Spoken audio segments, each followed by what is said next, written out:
Outstanding. Welcome back. That's a good Love Boat Project, episode 52.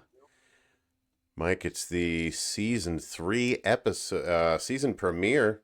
With me, as always, my co-host Mike Robertson. Ahoy, Mike. Now this is how you start a season. Yes. This episode was everything that the season 2 opener was not, my friend. So it's like the complete opposite. It's amazing.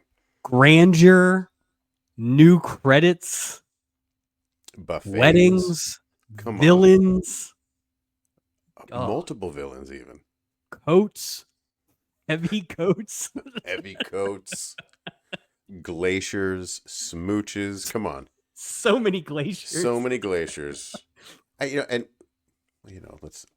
tend to jump ahead, but I'm not going to do that this time because I'm a pro now, Mike. It's season 3. Yeah, I mean, obviously we're seasoned veterans. Love Boat season 3, episode 1 and 2. This is a 2-parter.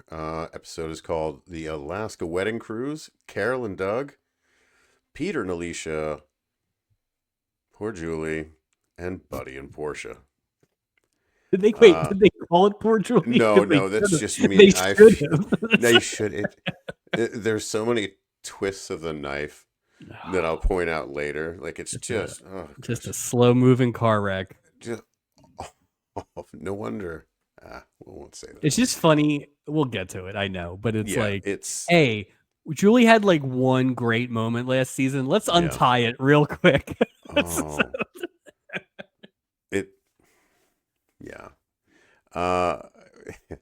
Original air date on this masterpiece was 9/15/1979. Only half kidding when I say masterpiece, because Mike, I really, really enjoyed this episode. Oh yeah. Oh, absolutely. Yeah. This is what I'll say. This is what an opener should be. It's also what these 2-parters should be. If you're gonna do this, you can't just have a regular episode with one extra story, right? This felt like those Facts of Life, Family Ties movies we used to joke about, where they go somewhere else. And I'm pretty sure this boat goes other places throughout the years now. I mean, and if this is the template, I am down with it. So I mean, theoretically, anywhere with water, Mike. Like Hawaii, maybe. Like Mars. I mean, something to think about it, at least. Mars boat. So this was on from 9 to 11 on September 15th. Mike, my new favorite segment is what else is on? What else was on that night? 2 movies, Mike. Keep it real simple. Oh, we don't even get like season premieres of other shows? Nothing. Boo. Come on, other networks. 2 movies. A TV movie and a movie. Okay. TV movie on CBS at 9 p.m. TV movie, The Paradise Connection.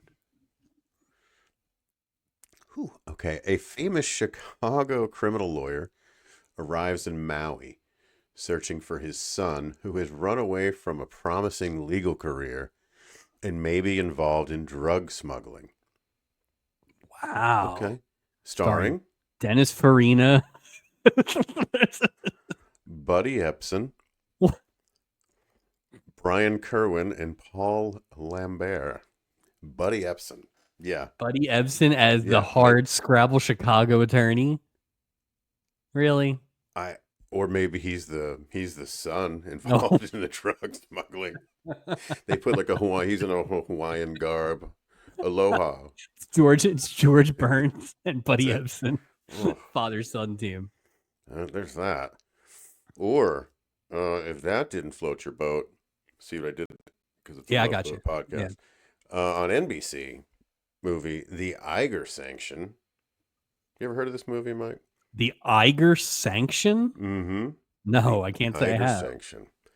A college professor who is really a professional assassin is assigned to discover who is stealing secret documents. Starring Buddy Epps. Clint Eastwood. Yeah. Clint Eastwood, George Kennedy, and Jack Cassidy. Oh my God, Jack Cassidy. That must I've be a never heard of young that Clint movie. Eastwood. I've never heard of it either. I bet you that's pretty good. I mean, uh, who doesn't love George Kennedy? I've never met anybody that's like that. So George SOB Kennedy, George Kennedy. George Kennedy has to be Eastwood's partner who gets gunned down at some point, Oh, easily. and Because Jack everyone Cassidy's the loves bad him. guy Yeah, he's got for to get, sure. Yeah. So then he comes back as an assassin. That's what it is. He's like, you brought this out of me because yeah. you killed George Kennedy's. All right. Fair enough. But that's not what we're here for, Mike. We're here to talk about this episode, and it has a synopsis, and it goes a little something like this. The Alaskan wedding of Doug and Carol causes problems between their families. Eh. Actually, no, it didn't I think really. it's the opposite, isn't it? It solved problems between their families. But isn't it the problem with their families I mean, caused the because I like she I mean, debatable? honestly, the biggest problem here was not related to anybody. So Yeah, no, that is true. Doug's old beau, Natalie, still loves him. I don't think that's a. I mean, You're listen. not even scratching the surface on Listen, that. we are what This 5 minutes into season 3. The stubbies from season 2 are just cooling They're on the shelf. And I'm telling you, if this bitch doesn't win Best Villain, I will be shocked. oh, good point. Good point. Oh, it already. Oh Already. my God. Like just start engraving Amazing. your name now. Amazing. I sat there last episode and said that we didn't have really true villains in season 2. Shit. And then they give us Yeah, we do this, now. Just this cartoon. Oh my God. it was amazing. Marv Prine pursues Julie, who hopes to reconnect with her old love. He's back, ladies and gentlemen. Jack Chanot and Alicia Bradbury faces bankruptcy. But it's weird how that's a separate one from the Doug and Carol's problems between their families. Yeah. Because Alicia is Doug's mom. I don't know why. So I think IMDb, because ladies and gentlemen. our former friends Jolson and Bear wrote the Doug and Carol stuff. So my guess is that's all the Natalie stuff. Gotcha. You know, and then I think the only question is who writes the scenes when it's like Mark Harmon's talking to the mom on the deck or something like that. Or running. So much running. So much running. Guest stars Lisa Hartman Black, formerly just Lisa Hartman. She's back. It's Disco Joey's dance partner and sort of wife. Did she have some bad luck with third wheels? No kidding. Oh. Also starred in the short-lived Bewitched spinoff called Tabitha. Total of 11 episodes. Yeah. And she's one of our Knots Landing or Falcon Crest people. I believe she's Knots Landing. Yeah. So, which you could tell she got a little practice in for her slapping. Wow, that was a terrible slap. That was one of the worst slaps. It was like I want to be like, woo, you got to work on your work. Sell though. It probably was the worst. It was the worst slap we've ever seen, right? Great sell, like you said, but come on, like she's obviously never. She doesn't. No one taught her how to slap. That wasn't Joan Collins. No, and that wasn't Isaac's mom either.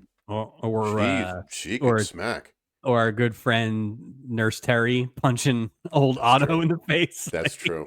That's funny. Next, Lorne Green. I love Lorne Green, by the way. He was great. As Buddy Bowers, #1 Canadian, Mike. That's not really surprising. No, the trip home for him. So trip home. A couple interesting facts about him. #1, I'll get it out of the way. We'll see him again in season 6. Excellent. He was Ben Pa Cartwright on Bonanza 1959 and 1973. Good Lord.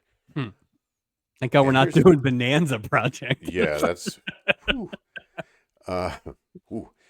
he released 10 country western spoken word albums. The single My Sons, My Sons was released in 1962 from the album, Bonanza Ponderosa Party Time. Neither the album nor the single cracked the top 100. Just All no right, background. Old Lorne Green. put that on the list for bonus episodes. Maybe we just do that. Review the album. Oh, that's good. Oh, that's funny. Mark Harmon is next. Again, I know Mark Harmon from summer school. Yep. Interestingly enough, Roger Ebert gave that movie 1/2 star out of 4 stars. What? Called it listless, leisurely, and unspirited. That Boo. could not be more wrong. I thought it It was was not fun. listless. There was a No, friggin' chainsaw in it. it was. I thought it was a great movie. I saw it in the It movie is. theater. It is I an thought it was good. absolute classic. It's a classic. And Absolutely. and it's funny because this might be one of Mark Harmon's first acting roles, and he's not good, but he still sounds like Mark Harmon. It's Yeah. funny how very subtle the differences between good Mark Harmon and bad Mark Harmon are. I thought Like, he looked a lot like Tom Cruise at this stage of his yeah, life a little too. bit. Those hair's a little lighter, and but he had like the same monotone. But I think the difference is like when he turns into real Mark Harmon, he's got a little, smirk at the end of everything, and that just Little wasn't that. playful. Yeah, yeah. Like what's his name? What's his name? I'm like Mahoney. It's got a little Gutenberg in him. A Yeah, little goot, not full goot, but like half goot. yeah. I don't think we're getting Goots on this boat. No. Ooh, maybe a young. Yeah, I guess maybe. I don't. Yeah, I always forget movie stars could be on here, but Do we get Bubba Smith? I have spoiler. We get Rosie Greer this season. Oh, I do like that. We'll see Mark Harmon again in season number 7. Let's talk about Karen Kay, who played Natalie. We met her in season 1, episode Really? 24, as a reformed prostitute, Mike. No, really. Yes, that's her. She's the one with the oranges. Yes. Mm-hmm. Wow. I was stunned. No, I did not. Full disclosure, I did not do my IMDb lookup like I usually do because there was so much going on with it. It really That caught me is off guard. shocking. So Good she's for back. her. Good for and it's a pretty prominent role. I think her hair color's different or something now, but It must be. I think she was blonde in the she was first one. blonde. But I But mean, yeah. so that was season 1. She's now in this season 3, and we're gonna see her 3 more times. Excellent. I'm excited because she wasn't bad in season 1. Well, That was played just a very different characters. I Oh, that's appreciate. great. Oh, that makes me happy. Again, that's another. We're gonna have to have some sort of most improved or most surprising or something like that. Oh, based on like multiple appearances, like from Or just like, from yeah. first one to last one, or next She's one. great. Yeah. She's She great. was amazing. I just assumed she was a new one for us. That's great. I didn't think about it, and then I was reading, and I'm like, oh, okay, it's the hair. I think that's. She seemed taller. I don't know. Maybe because she had all the don't know. money. See, that's the difference. She was a hooker in the first one. She was Mark hoity-toity in the Harmon's second. probably I bet you he's a tiny guy. I don't know, but I bet you he's not a tall guy. I mean, she leered out of that cake. Yeah, she didn't even need like a ladder. She just like that was a 12-layer cake. We'll see her 3 more times. Audra Lindley, welcome back, Mrs. Roper, as Portia Fairchild. Yep. When last we met, she decided to die on an island with John Aston. Sans medication. Sans medication. We'll see her again on the boat 2 more times. This was so this is her 3rd time. I think that's the leaderboard, right? We've had no one more than 3. Mm-hmm. She's gonna be back 2 more times too. So. But this was great. She was so good in this. They finally let her do what she does. Those first 2 episodes were not great for her. Better. She was dressed more like her. She looked fabulous. I like her because she always seems like half drunk. Yeah. Or oh my god. Drunk. I mean, it's her great. And Lauren Green. I was going to save this, but just. You know what? I'll save it. I have okay, thoughts. I do too. I have some strong thoughts on that. Yep. Ray Milland. Let's talk about Peter Bradbury. Mike, let's talk about this. Number 1, he is the first Welsh actor to win an Academy Award. He won for Best Actor for his portrayal of an alcoholic Yep. writer in the movie The Lost Weekend. Now, have you seen that? No, It is but this guy's amazing. amazing. It is an amazing dark movie in the 50s.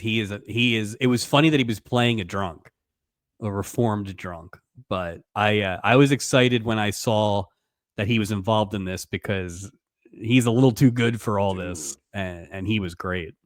I mean, speaking of stubbies, I mean Peter Yeah. Bradbury's name is already being. I mean, best old. He Oh, was you could pick a so lot of good. people out of this episode. Performance. This Yeah. episode. Can we just timestamp this? Like we are both. I am over the moon about this episode, and can we remember this feeling around episode 21 through episode 24? If we could just bottle this. And It is open funny. it then. We are on a streak that we have not seen since the beginning of this whole project.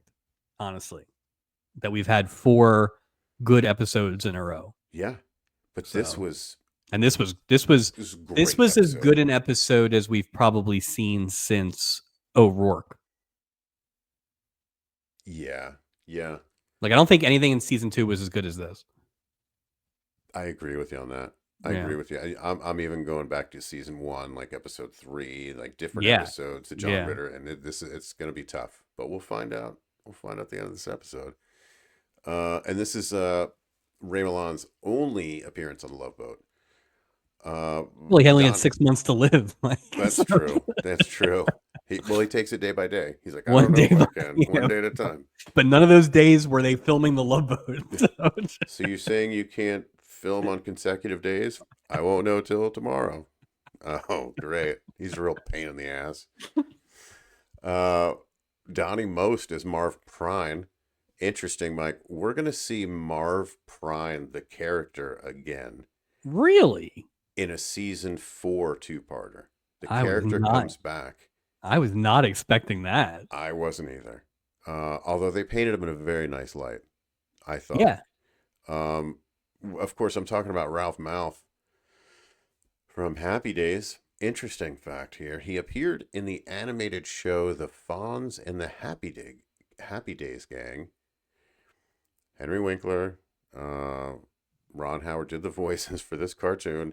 The Fonz, Richie, and Ralph joined Cupcake and Mr. Cool on an adventure through time to make it back to 1957 Milwaukee. Can you dig it? And I'm not going to say sucka. It's not a Booker T promo, but that's in the actual...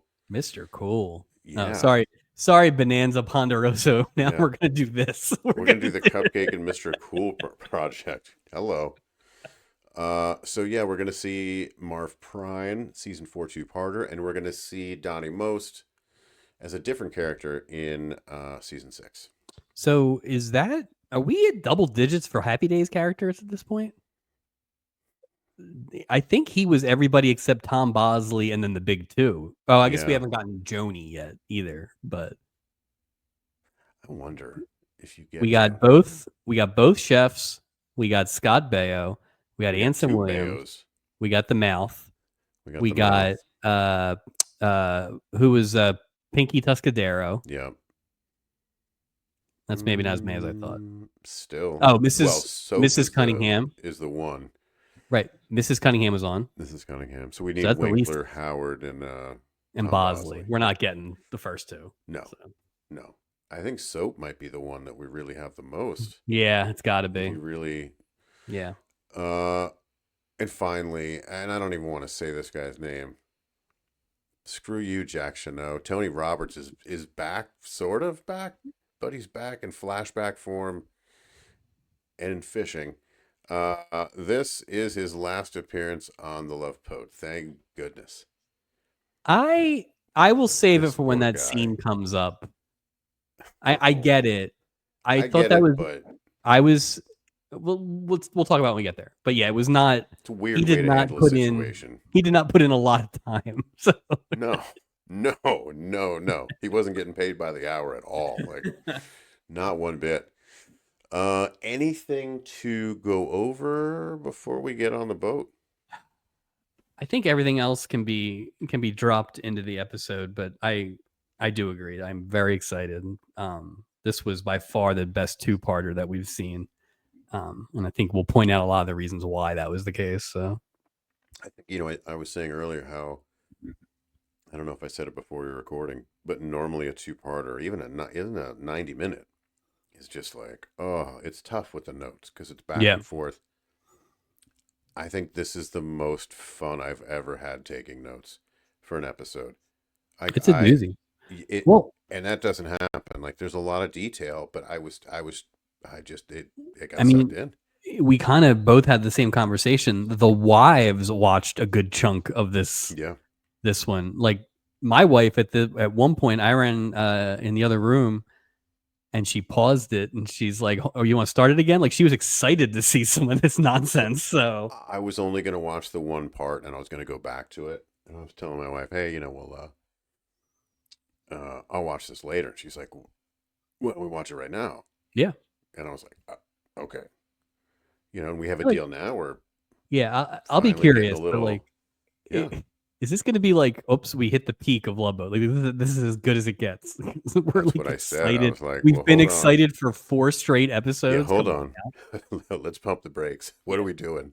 We know what they're going to do to us. yeah. It's going to be something ridiculous right around the corner. And we're This going to show be like, doesn't how work hard with is it? reverence. What are we doing? What are we doing? That's funny. All right, Mike, let's get on the boats. And we begin in Vancouver, Canada. Vancouver, what are we doing up here? What's going on? Apparently, can you imagine how much it would cost to do this? We see a sign in front of the ship. It says Bowers and Bradbury Wedding to rent a cruise ship. Right. So it's like 600 seats. You $39 probably a got to person. buy all 600 spots out, right? I think it's got to be more than that, though, too, right? Like, Well, well, I mean, but so they weren't getting. who paid Oh, for the band, the marching band? oh. Like, is that let's part not, of the let's. cruise? All I could think of is Hogan's Heroes. They just kept playing the same clip Yeah. over and over. Like, it's not a very welcoming feel. I think it's this season's clarinet. I think we're just gonna hear that the whole time. I wanted to hear the Love Boat theme in marching band form. I mean, I was waiting to see if Slow Sax was trying to sneak on the boat, dressed as Um, one of the marchers. apologies to our friends in Canada because the Love Boat graphics department did not put the province. They just put Vancouver. Sorry, Dang. British Columbia. You are not important enough, I guess. Yeah, not cool. So yeah, the marching band. We see Doc and Isaac commenting on how rich the Bowers and Bradburys are. I have to say, Mike, I love the dark jackets. Before we Oh, go any further, how fantastic how look. much better do they look Yeah, it's so than the ridiculous white? how much better it is. Like they look nautical. They just Yeah, look. It looks fantastic. those jackets look cozy. It makes the white hats look better. It so 1,000% better. Yeah. I hope that this means that we have a chance to like have different other uniforms. Let's hope so. Let's Yeah. hope so. I also, aside from the jacket, I love that Doc worked in an alimony joke at 3 minutes and 13 seconds into the episode. He got a few in. So I was like, let's go, Doc. He's trying to get his stuff in early this season. yep. Uh, Isaac begins this. So throughout the episode, Isaac's got this book of Alaskan facts, and this is where this journey begins. And he just is absorbed. I just want to say this, and I don't want to complain, but I'm going to complain. This is another episode where they just gave Isaac nothing. A book. A book. I mean, I know they didn't give Doc. It wasn't a Doc heavy episode. They do this so often to Isaac. And This one, I agree with what you're saying, but I feel like even though it's a two-parter, there were so many characters, and then it's Julie's episode, and then you do have Steubing in another tryst with an old drunk. So true. Like I Maybe there's not agree, enough and room. I could have taken or leaving a lot of the gopher hitting on the two ladies stuff, Yeah, but I was going to mention that. I just don't. Even in a 2-hour episode, I feel like there just wasn't enough room for much. So Yeah. You know what it is. I just always want a little more a little more meat on the bone for Isaac in Yeah, these episodes as a regular occurrence instead of yeah. these like one off. I mean, I don't think it's going to get better when Vicky shows up. Like, there's just going to be less shots to get up, I would imagine. Oh, So, it's gonna be like when Rudy, not Rudy, but the next little Rudy Raven joined them. Simone. Oh, Yeah. um. So one of the Alaska facts he shared was a head of cabbage can weigh up to 70 pounds. That's the only one I took note of. I kind of Well, blocked I it all hope they out. like coleslaw. Doc was just doing really bad Just boo, jokes this boom, week. boom. He's loaded on scotch. Up here comes Gopher. Wrapped in fur. By the way, I love it. Love it, love it, love it. I don't know how many minks had to die for Gopher's coat, but he was warm. Had a hood. Amazing. Of course, Stubing's not pleased. Well, let me just. I agree with you're out of uniform, sir. Like you're out of Yeah. uniform. And You know. Stubing, I will say this: Stubing, all his tough guy stuff was followed with a chuckle this week. Yeah. He seemed a Yeah. little more relaxed. Alaska, you know what? Maybe that boat going north is really what Stubing needed this whole time. Well, it changed him because remember he handed him that tray of snacks and he didn't just start eating them all. You know. That's true. I don't think we saw him eat. We saw him have a cup of coffee. That was Well, you know what happens at 3 o'clock. it. 3 o'clock Let's in the not kid morning, ourselves. maybe. Maybe. He was up all night. All night. He doesn't know. Well, I don't know. I don't know when to sleep because I don't know when my donut is here. I go Yeah, to you're sleep on the 6 same hours. coast, Merrill. This is not. Thinks he's in a different planet. Um, The glacier planet. uh, so then we get to see this amazing technical document. Basically, it's a poster board. For some reason, there's a totem pole in the middle of the Pacific Ocean. I don't know why. That's obviously not to scale. And it's like dotted lines where they're going. I'm like, what? What is this? First of all, I want this board up every week. Every week. Or is this the board that has all the holiday announcements on it? Like, is the Mother's Day sign right behind that board? But it was hysterical because obviously this episode was brought to you by the Alaska Board of Chamber of Commerce. But like, he's like, we're going to go here and here and here and then Los Angeles. It was so weird. And dotted lines. Yeah. Just so. So where are they going, Mike? They're going to Skagway, Alaska. Stacy Skagway. Stacy Skagway. Imagine. It's her town. You better get out of here, Merrill. We're shooting right by Skagway. Yeah, we're not stopping. It's a drive-by wedding or float-by wedding, whatever you want to call it. Stubing tells Gopher to lose the fur coat. He says to him that he looks like a sick sheepdog. That kind of made me giggle. Immediately back to that annoying marching band music. Yeah. Here's where the episode takes a turn, Mike. This is the biggest point, and it killed me not saying anything to you about this before. So we see a limo pull up, but this is very important. Because Buddy Bowers doesn't allow his chauffeur to open the door, right? Right. Yeah. And all I could think of when I saw this was Dusty Rhodes' theme song in the WWF back in the day, like just a common man. So then this Buddy Bowers became Buddy the Canadian Dream Bowers in my head because it was just wow. They drive the point home that he's a common man so many times in this episode that it's like they beat you over the head with it.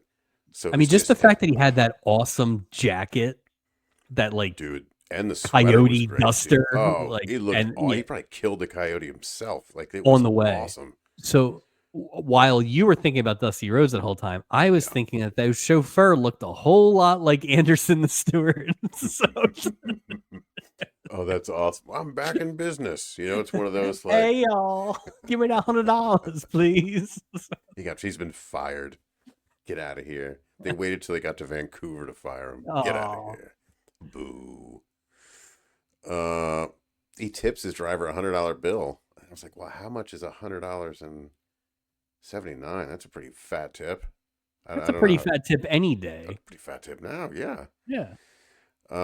Enter Alicia Bradbury, the wealthy mother of the groom. She's entering the ship. Stubing tells Doc that she inherited $8 million from her family. That piker, Doc says, which made me laugh so hard. Doc asks who the father of the groom is. Steubing says that he's the black sheep of the family and he will not be coming to the wedding. But how does Steubing know this? And this kind of made me. Steubing says Captain's intuition. I was like, what? But that's not really. He had a talk. Portia. Here we go. Audra Lindley. Alicia Bradbury's older sister arrives. I said she looks just like the woman who decided to die on an island with a hermit about a year ago. The sisters hug and they trade some insults back and forth. Yeah, good-natured insults. But then Portia asks about her borrowing money from Uncle Percy. Oh. And Alicia was making it seem as though she was using that money for the wedding. Portia says, I hope you didn't blow all the money because some of that money belongs to Doug. Oh, snap. Here, mo money, mo problems, Mike. That's what I always say. Here we go. Poor Percy. Poor Uncle Percy. Percy. Who's this guy? Where's Uncle Percy? Why is Uncle Percy not at the wedding? Why wouldn't he be at the wedding? Yeah. He's frail. I just imagine he's like a Mr. Burns like sort of character. You know, like just spine like a question mark, just hunched over. He can't travel. He's got all the diseases. every spinal disease. He can't move, but he's really nice guy. Poor Uncle Percy. A hell of a guy. Just can't move. Free with his cash. Free with the cash. He just doesn't get out much. Oh boy, Julie's outside welcoming passengers, which I thought was weird. I don't know why she was outside. Like, she can't hear anything. There's a marching band. It was just, like, logistically, it doesn't make any sense. Well, hey, I mean... You're going to check people... What is she... She can't hear anything. The damn marching band won't stop. I guess it's a different dock. And so their normal setup wouldn't work, would be my official guess. Who knows?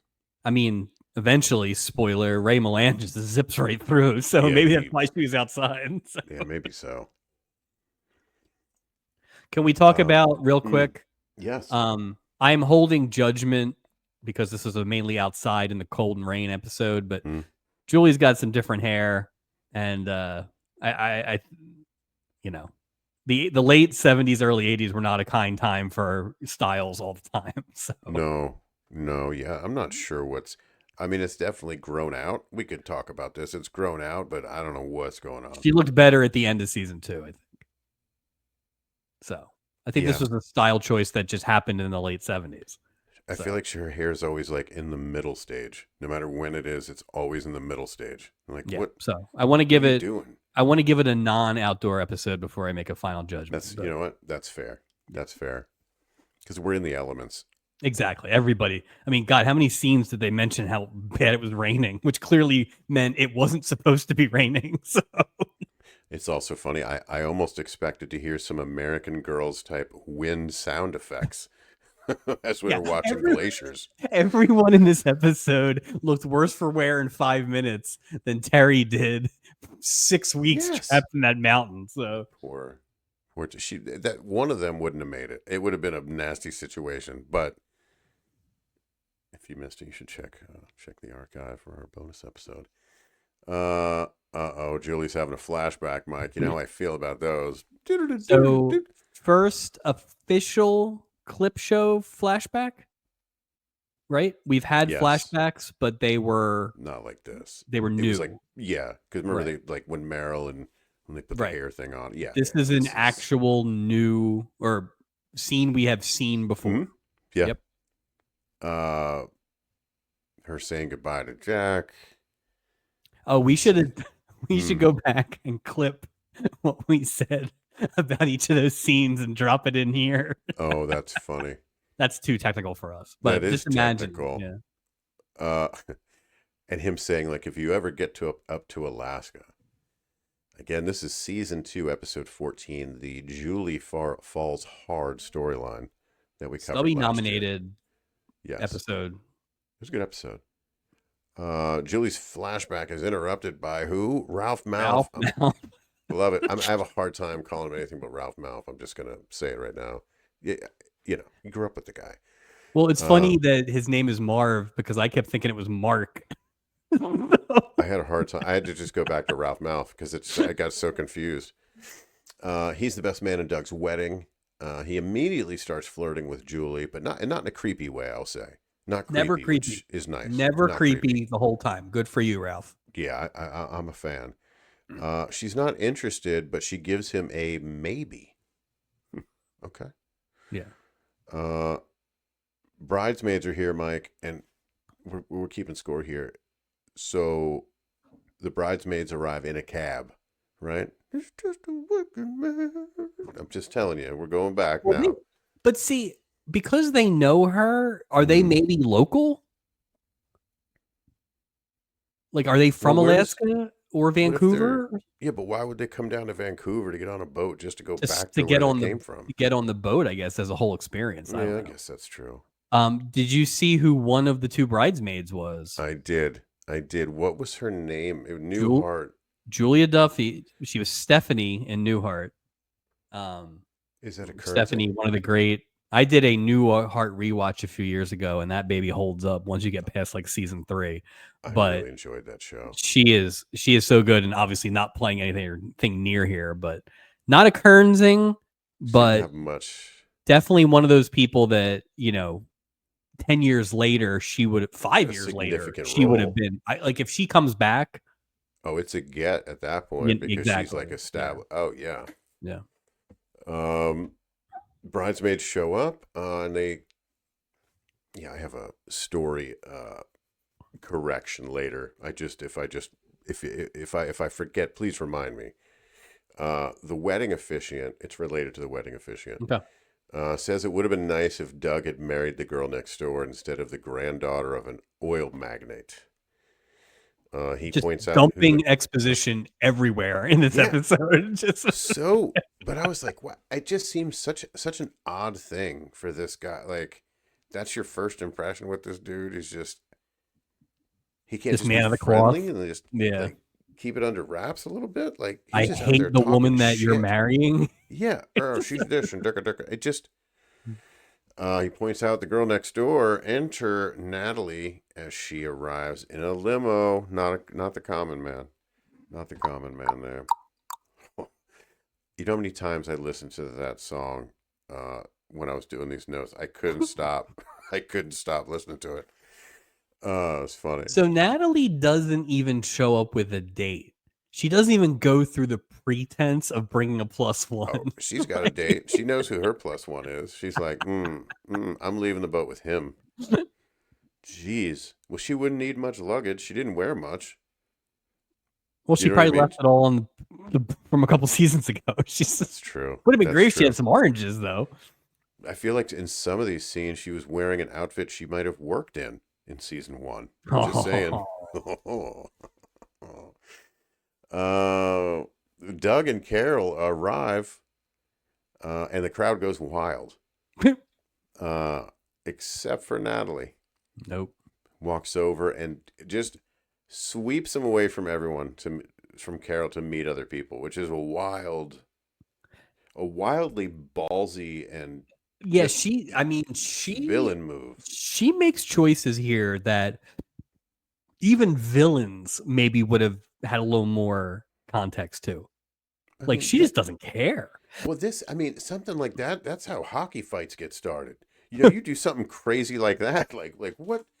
Come on. Especially when you think Tiger Williams was involved here in Vancouver. That's really funny. You'd think, I don't know, maybe Carol was just so shocked. She was just like... Well, they do... I will say this. They do a good job in this episode of Carol and her bridesmaids calling Natalie on it. Like, they're not snowed by any of this. The person who needed to do a better job here was old Mark Harmon. 100%. Because he was not doing his lady a service at all, because he was just a guy who liked to be hit on by a second woman. So and spoiler alert, his explanation for that situation he found himself in later in the episode was such the non. What?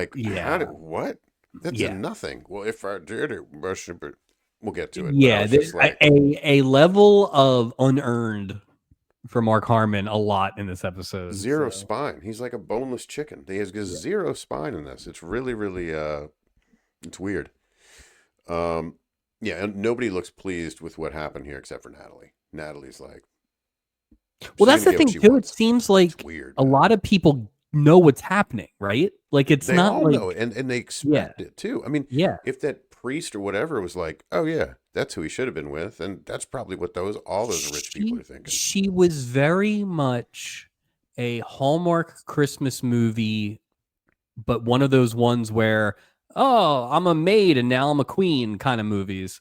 And there would always be this person that was like supposed to marry the king, but she was uptight and stuff, and she tried to destroy Danica McKellar or Lacey Chabert. Oh, yeah, Lacey Chabert, absolutely. Yes. Yeah. And Nancy McKeon comes out of nowhere. Like, what are you doing here, Nancy McKeon? Joe Kaputnik. Joe Kaputnik. We have ticker tape, Mike, and let's just say that Ralph Malph and Mrs. Roper are having a ball. Yeah. Just exuberantly throwing it. You know who isn't? Natalie. Natalie's get this crap off of me, basically. This is not helping me get Mark Harmon. No. This is the most logical ticker tape scene we will ever have. This is exactly when there should be a ticker tape. People are throwing this at people who are not going on the trip. This makes total sense. That would suck, wouldn't it? Because normally we see a cruise that leaves and they do the ticker tape. It's like, yay, which, like you said, doesn't really make a lot of sense. But why would there be people left behind if the frickin' boat holds 600 people? You're really gonna have a whole audience to see you off. If it means that much, why don't you go to the wedding? Old Alicia Bradford, she's a socialite. She's probably playing the games, so I could see that where sorry, I can't invite your husband, and now I'm destroying you socially. I could see that. Well, she's got plenty of money though. Yeah, it's not like she's gonna go bankrupt or anything. No, it's too much money. We see Buddy admiring the buffet. This buffet, oh boy, Mike. Oh, hold on, are we in Alaska now? We're in Alaska now. Sorry. All right, it's a little chilly. It is a little chilly in Alaska. Chillier. Yeah. Yeah. Ralph Malph is telling Buddy how great the food is. Buddy, I'm just a working man, says it with all the money he spent. You'd think the sandwiches would be a little bit bigger. It's a common man right there, man. Common man. He wants I like my sandwiches like I like my women. Wonder. I don't know. That was a reach. Portia comes up to Doug and Carol. I kind of like this. Like, she was kind of like, she's in an unspoken way. She's like, Carol, yeah, I know these people. Yeah. She's kind of no, I agree. I'm real. She was like their Jiminy Cricket, or it's like, yeah. She said, tells Carol, there's a lot of crumbs in the upper crust, and then she like that drunk sort of not drunk. You're not quite sure. Like, yeah, she's awesome though. Oh crap, Mike! Here comes Natalie with that Doug hungry look in her eye. I just want to say my note is here. I'll go out on a limb here, Mike. It's something I don't really want to. It's a little racy for my taste to discuss. I'm going to say what she's wearing here is not appropriate. The sun is up. It's pretty much painted on. I was uncomfortable. My guess is she was like, "Let me." You know what it is? It's like let's request a mistrial early, right? it's like she's taking a big shot here quick because that way, there's still time to hang out in the get boat. All these losers off the boat. So no kidding. She says hello to Portia, gives Doug a smooch on the cheek. I ran this back a few times because initially I thought it was a smooch on the neck. Ooh. And I would feel like that was a more intimate sort of hello than a cheek, so I ran it back. Cheek, confirmed. You don't kiss people on the neck. Natalie might. Natalie's crazy. That's true. Like just like she's like she's a male dog peeing on a tree. She's like trying to mark her territory. She's challenging Carol. Mark Harmon her territory. Right, like Mark Harmon's just a tree because he won't do anything. It's just like, you need me to run? Like, no, we don't need you to run, Mark. Not this scene, Mark. Not yet, Mark. Jeez. Uh, Natalie tells Carol they're looking all over for her. Something about introducing Carol to an ambassador. Leads Carol away, and then I'm like, Natalie's gonna push her over the boat. Like she's just gonna push her overboard. What happened? She didn't want. Apparently, she didn't want to get married. She Splash. left. She returned to the sea. I don't know. My bad. We see the two bridesmaids on deck, and now we see Gopher and Doc. Gopher saying he's in love with both of them. Wonders if bigamy is illegal in Alaska. Made me chuckle. Gopher. This is where Gopher grabs a plate of bar snacks, goes over to the ladies, tries to talk to him. Stubing, Gopher. Gopher brings him the tray, and immediately I'm like, oh boy, this is the best thing that has ever happened to Stubing. He doesn't eat one of the snacks on the tray. No. Got to fit in that new jacket. He looks great. He looks great. Again, let me just point out, he's getting on Gopher, right? What the hell is Stubing doing right now? There's nothing in his hands, no radio, no binoculars. He's just waiting for an older gentleman with an alcohol problem to show up. But there's really that little to do in that role where, like, he's just standing there. Well, I don't know. Are they in Skanksville or Sklagaville? Not yet. En route. If you remember, I should have made my own poster board so we could have gone back to it. No, I was initially going to have a fact, like a different fact that wasn't glacier related, but I figured we're going to be here for 7 hours anyway. I didn't need to add on to that. Yeah, so. And I will say there's a lot to digest here. I'm not going to go too much more into the Gopher Stubing. Yeah. For the a lot of the time. Same thing. Yeah. Julie and Ralph Mouth, thank you, are at the outdoor bar. Isaac says this party makes you want to run out and go get married. Oh boy, here we go, Mike. And it begins. Ralph says it sounds great. Ask Julie, how about it? Like, don't ask Julie that. Like, because she might be like, let's do it now. Like, you don't know what you're dealing with. Julie says, I'm sort of saving myself for Mr. Right. And my note was, are you though? Are Jim you really Wright? saving yourself? Have you been though? Wait, Jim Wright from season 1? Yeah. Amongst, the guy she threw herself at that was too old and was like, no, you're too young. Like it's always... I was trying to think, was that old man the only person between Chenault's and the 13-year-old, I guess. But like, so it was just that episode. Allegedly. Though, right? I don't think there was anybody else in between. I don't think so either. So that's good at least. What were the pizza guys before? That was before. Right? Yeah. Red Buttons was before. Oh, so wow. It's funny, they waste no time in this season to just destroy Julie in this episode. It really... It's not good. It's just not good. It's just not good. Man. No. We see Natalie, Alicia, and Carol talking to a very ambassadorial looking gentleman. He should have had a sash. With an A? He should have just had an A and a big red A. Oh, you think he's the ambassador to Canada? That's it. Yeah, ambassador of what? Like, of what? Like, what? Of what to what? U.S.? No, you're going to Alaska. Wait, what? Well, Canada I'll tell you what. Alaska? It's September 79. He's not the ambassador to Iran. That's for sure. So he's double booked. Yeah, you can't. That's funny. That's very funny. Ambassador leaves. Natalie tells her, you don't shake the hand of an ambassador, dummy. He's supposed to kiss yours. Yeah. I'm like, okay. She's got one note. One note.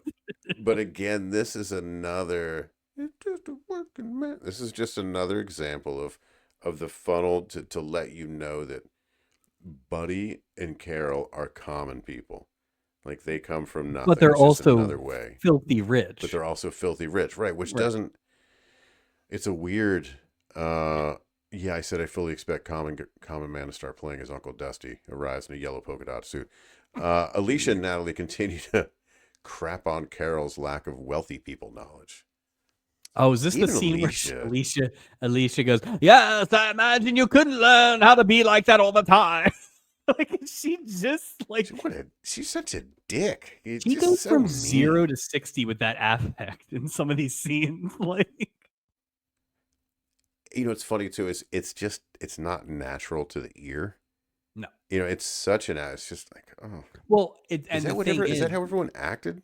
well, Not here, but previous. but you know what's funny? Hmm. I don't know if it was an acting choice or they're actually being subtle because if you notice any scene with Mrs. Roper, Yeah. she's not like that. And that's because it's her Right. sister. And her sister would call BS on it. So I think it's like an affect thing that she does, which she's selling the is character, which makes sense. it's pretty consistent in the episode though. So I think it might have been on purpose. So. Well, I noticed, remember when she realizes what Peter's trying to tell her, you hear the voice. That's a good point. She brings it down. Yeah. Yeah. And she's not like that at the end. Yeah. Was she like it at the end? Did she go back to the affect? I wonder in that final scene. It was like one day at a time, Captain Stubing. That's right. Like, you know, that's right. One day. Alicia's face changes, and we see Doug's father, Peter. Dun dun dun. He's here. Who, by the way, slipped onto the boat behind the band. At the slowest sneaking on of anything. Yeah, just a very slow gait. Limo. He gets out of the limo in a suit, goes behind the band. Don't mind me. As soon as he's on the boat, like no one's asking for tickets at this point. I mean, you can stow away on the boat in normal times. This is a layup. Yeah, this has got to be super easy. Yeah, I'm surprised Big Country Bryant Reeves wasn't on this thing. I think Sharif Abdul Rahim was on this, to be honest with you. Are those the Sedines? That's it. They just we hand delivered their invite. Doug's not happy about seeing his dad Peter, and Alicia demands to know why he's on board. Though Peter hasn't been much of a father to Doug, he now wants a second chance, but Alicia says, too late. Sorry, I couldn't. It's just ridiculous. I would love to start talking like that, like in like meetings at work. Just I'd start talking like timeless Tony Storm in everyday life. I mean, this voice is one thing, but when she gets on the horn, then it's really another voice. That's a whole different behind closed doors.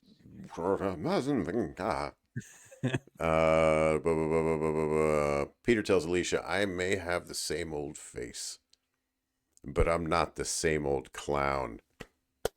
Acting, now, Mike. This guy's interesting. I don't know if you saw this, by the way, and I hope this is now a trend, but it might just be because it was the first episode of the season. A lot of IMDb information, which very rarely happens on this show. Apparently, the actress who played Alicia, Eleanor Parker, I think, had a facelift just prior to this and was basically unrecognizable from her former self. So that face thing might have hit a little close to home. Yeah, but can you imagine how, I don't know if it's the right word to use, but how primitive, for lack of a better term, the plastic, cosmetic surgery was in the 70s. Yeah, I mean, it's pretty easy to tell when people have had work done now in 2025. I got to think. Stretched everyone's skin back then. So I didn't go back and like find a 1-to-1, but apparently this was like her unveiling, and so not that she looked bad, but my impression is she looked different. So yeah, I bet you she was just, her face was pushed up. I bet you they do the ear thing and they just like pull your face back, essentially. That's where half the $8 million went. I wonder how long it's good for if you do it back then, like in the 70s. Like how long would a I'm surprised she made it through the Alaskan rain. Right, like I don't, is she going to make it only through episode 1? Like is she, what's going to happen? That's why she wanted them to get married so fast, is because she couldn't make it to the pictures if they waited any longer.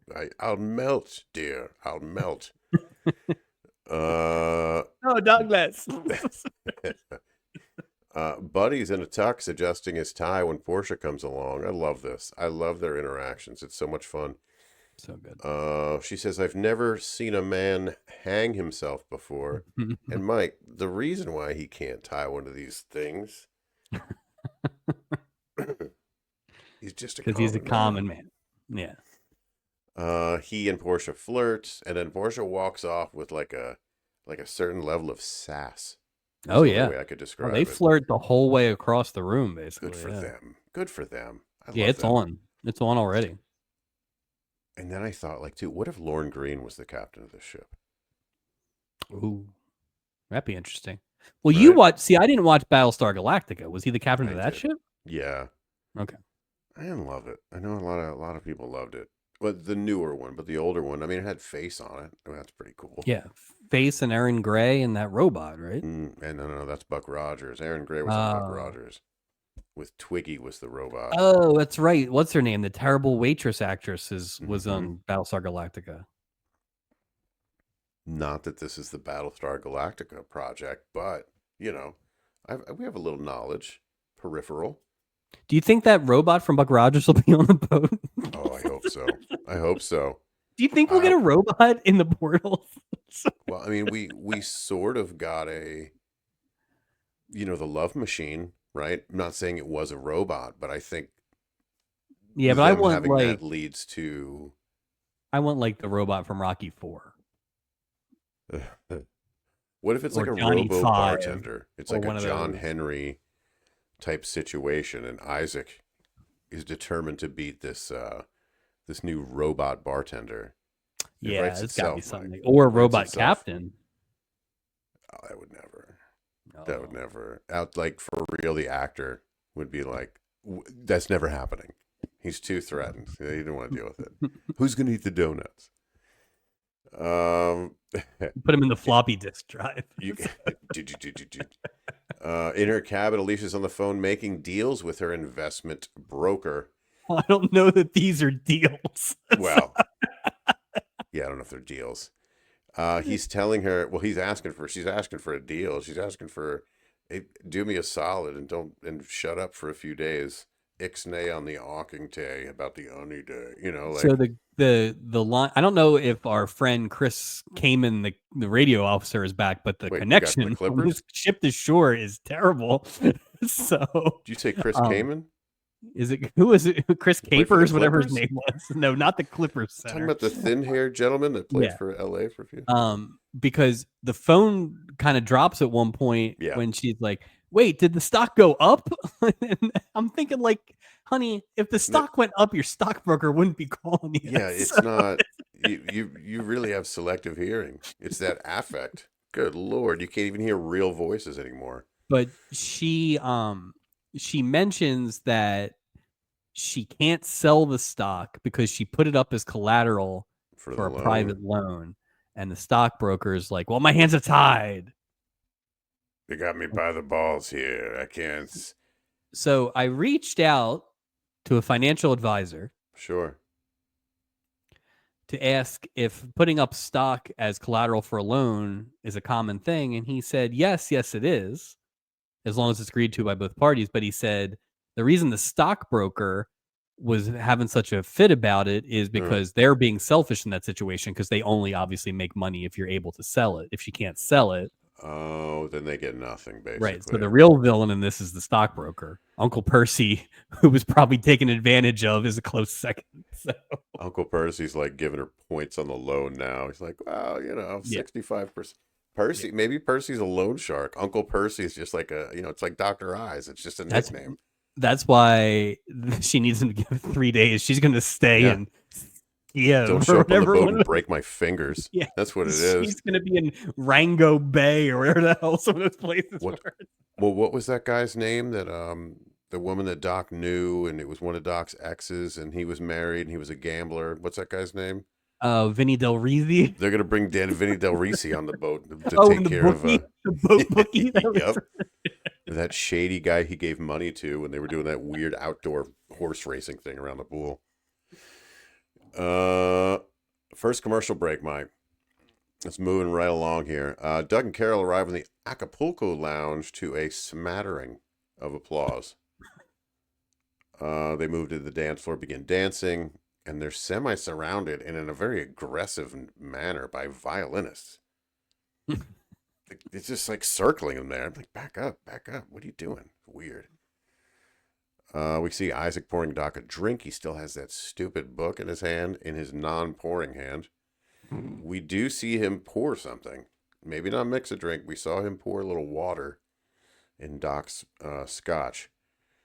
Facts, facts, facts. We get it, Isaac. Gopher tells him to, quote, zip his lip. Always make me laugh.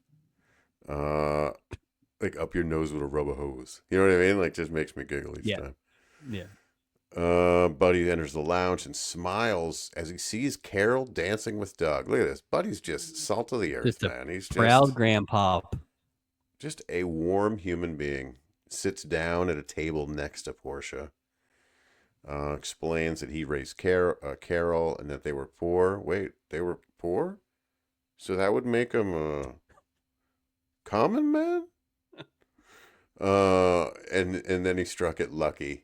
But Carol stayed the same because she's all right. I wrote here, I love these guys. Like, I love these guys. You know why? Because they were both genuinely happy for Doug and Carol. It was none of the bullshit. Right. It was just so enthusiasm. This can go anywhere because they're great in every scene. I think that is who should have been Julie's parents. These two? These two. Oh, not Norman Fell? Not Norman Fell and Mrs. DeFazio. Yeah. I agree. I think that would have made it so much better. Mrs. Roper being Julie's mom probably would have made a little more sense, you know. Yeah, no, I agree with you there. And plus, I feel like, I don't know, I mean, it's gonna sound dumb, but I feel like there's a warmth from these people that can be conveyed in that way. Yeah. Whereas Fell was ice cold, not in a good way. Well, let's be honest. Yeah. Lisa Hartman in both episodes is kind of like a poor man's Julie, but without the hysteria.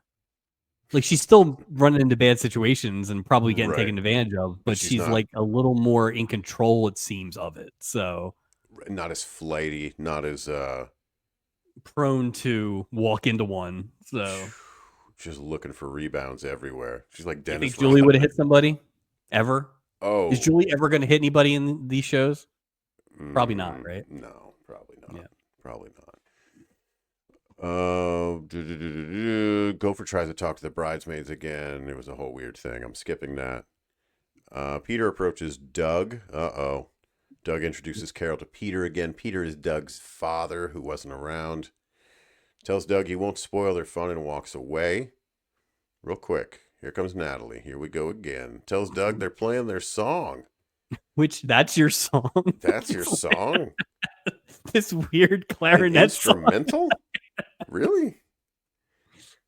An improvised clarinet instrumental on a cruise ship is your song? Yeah, okay. which somehow turns into the lambada when they get dancing. Like, and again, she's not dressed appropriately. Like, it's so. When she says this, Carol looks pissed, but then Natalie asks Carol, "Yeah, you wouldn't mind, would you?" Carol should have been like, "Yeah." Very get out of here. Very Ken Berry from Mark Harmon there. Yeah, good call. You know, you gotta just say, nah, not right now, hun. So get out of here. Go find somebody else. Where's Marv Prine when you need him? Jeez. Or a third person. Anybody. Just anybody. There's 600 people on this ship. Like, get out of here. Not a lot of men, though. There's the Reverend and... There's like 3 guys on the ship. It was the craziest. I mean, the Reverend would take a shot at Natalie based on that first that guy's shady. Yeah. Julie's sitting with Ralph in the Pirates Cove. He asked her if she wants to dance. Arrgh. No owl outfit for Isaac this week either. It's kind of disappointing. No. Too cold. He was too busy reading to change into his owl outfit. He probably didn't it would have been it. A snow owl outfit, like all white suede. Yeah. she says, no. Oh, crap, man. Another flashback. Here we go again. Her and Chanot smooching on the deck. Boy, they're Yep. really setting Julie up for a nice, just, oh, oh. It's so mean, dude. It's so mean. We're climbing up this hill like a roller coaster with Julie. Click, click, click, click, click, click, click, click. Yeah. Oh, Yeah. it's And so mean. it's just nobody's like, hey. So, Steubing almost does, but like no one stops this. Nobody. And like, what if he wasn't home? That would have been better. Right? She would have been stranded in the wilderness, and God knows what happens from there. But we just saw on the American Girls, it might work out as long as you have your ELP working. Uh, Julie asks Ralph if she can take a rain check, and it's funny because she never gives him concrete. She's never like, she's always like, maybe later I'll give Yeah. you a rain check. I mean, yeah. Depends And what I Jack guess says. in theory, she hadn't totally made up her mind, although that seems No. crazy. But the She real wasn't reason far she's from it. probably doing it, subconsciously or not, takes place at the end of the episode and is one of the worst things I've seen Julie do. Yeah, that was But yeah, we'll get to that. So more uncomfortable than Red Hot American Woman. no, not uncomfortable, just not right. Yeah, I kind of feel Might be the the most wrong thing Julie's done. Yeah, So that's a good call. Steubing's in his office with a very, very tight dress shirt on. Question: is the purpose of a cummerbund, is it just to hide your stomach? Because I'm starting to think that after watching this episode. does it Why else serve would as a you? belt? There's no buckle on it. It's I just don't like a know that I've sash ever around worn a your. cummerbund. Now that I think about it, I think I did when I was in a wedding once, like years and years and years ago. I don't think it's a thing anymore. But it I've like worn covers up suspenders. like. I've worn suspenders, but not a cummerbund. I've had a cummerbund. I think I was a kid. I was in weddings. I Yeah, think it was.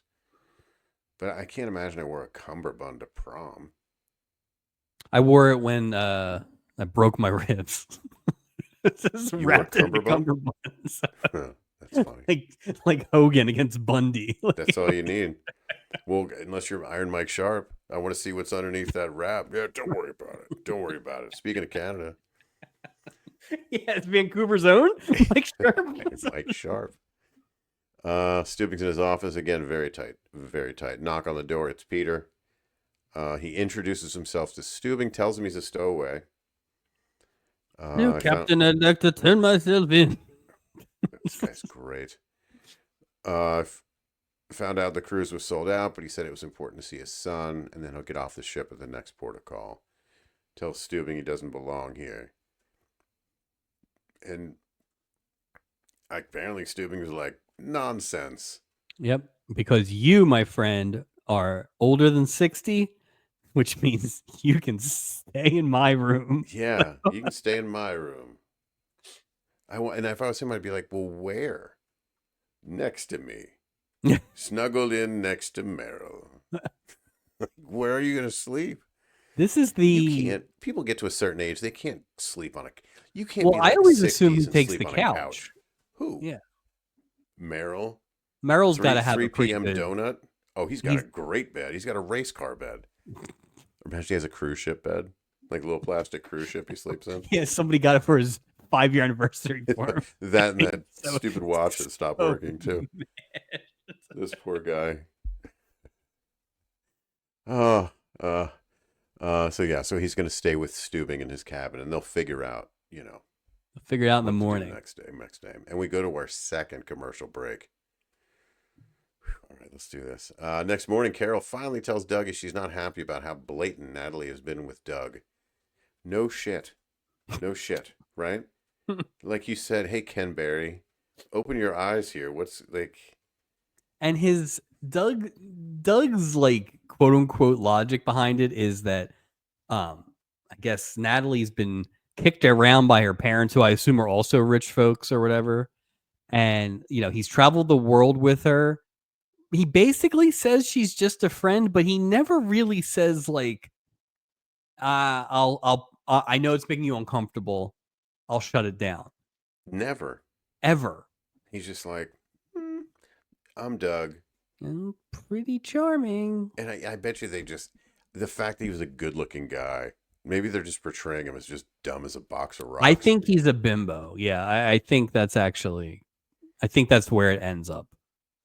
Especially because if you really think about how the rest of the episode goes, every decision he makes is wrong. So. Every single one. And he runs for a ridiculous amount of time. So it just shows that's total bimbo move. Doug assures her Natalie's just an old childhood friend, and he would never be in love with her. Here we go. Doug and Carol start smooching again. They love to get their smooch on. That's right. Ooh, a little thunder in the background. That was kind of cool. Oh, smooch thunder? Well, it's probably that Alaskan, thunder. Those Alaskan storms. So should I put my scarf back on? Maybe. The seas could get rough. They leave for champagne and caviar for breakfast. Fish eggs for breakfast? Yeah. Common. Steubing in a sweater and Peter are on the bridge. Great sweater. Having coffee. Peter's talking about Alicia. Asks about a prescription refill, which I thought was a kind of a weird thing to, hey, Captain, can you refill?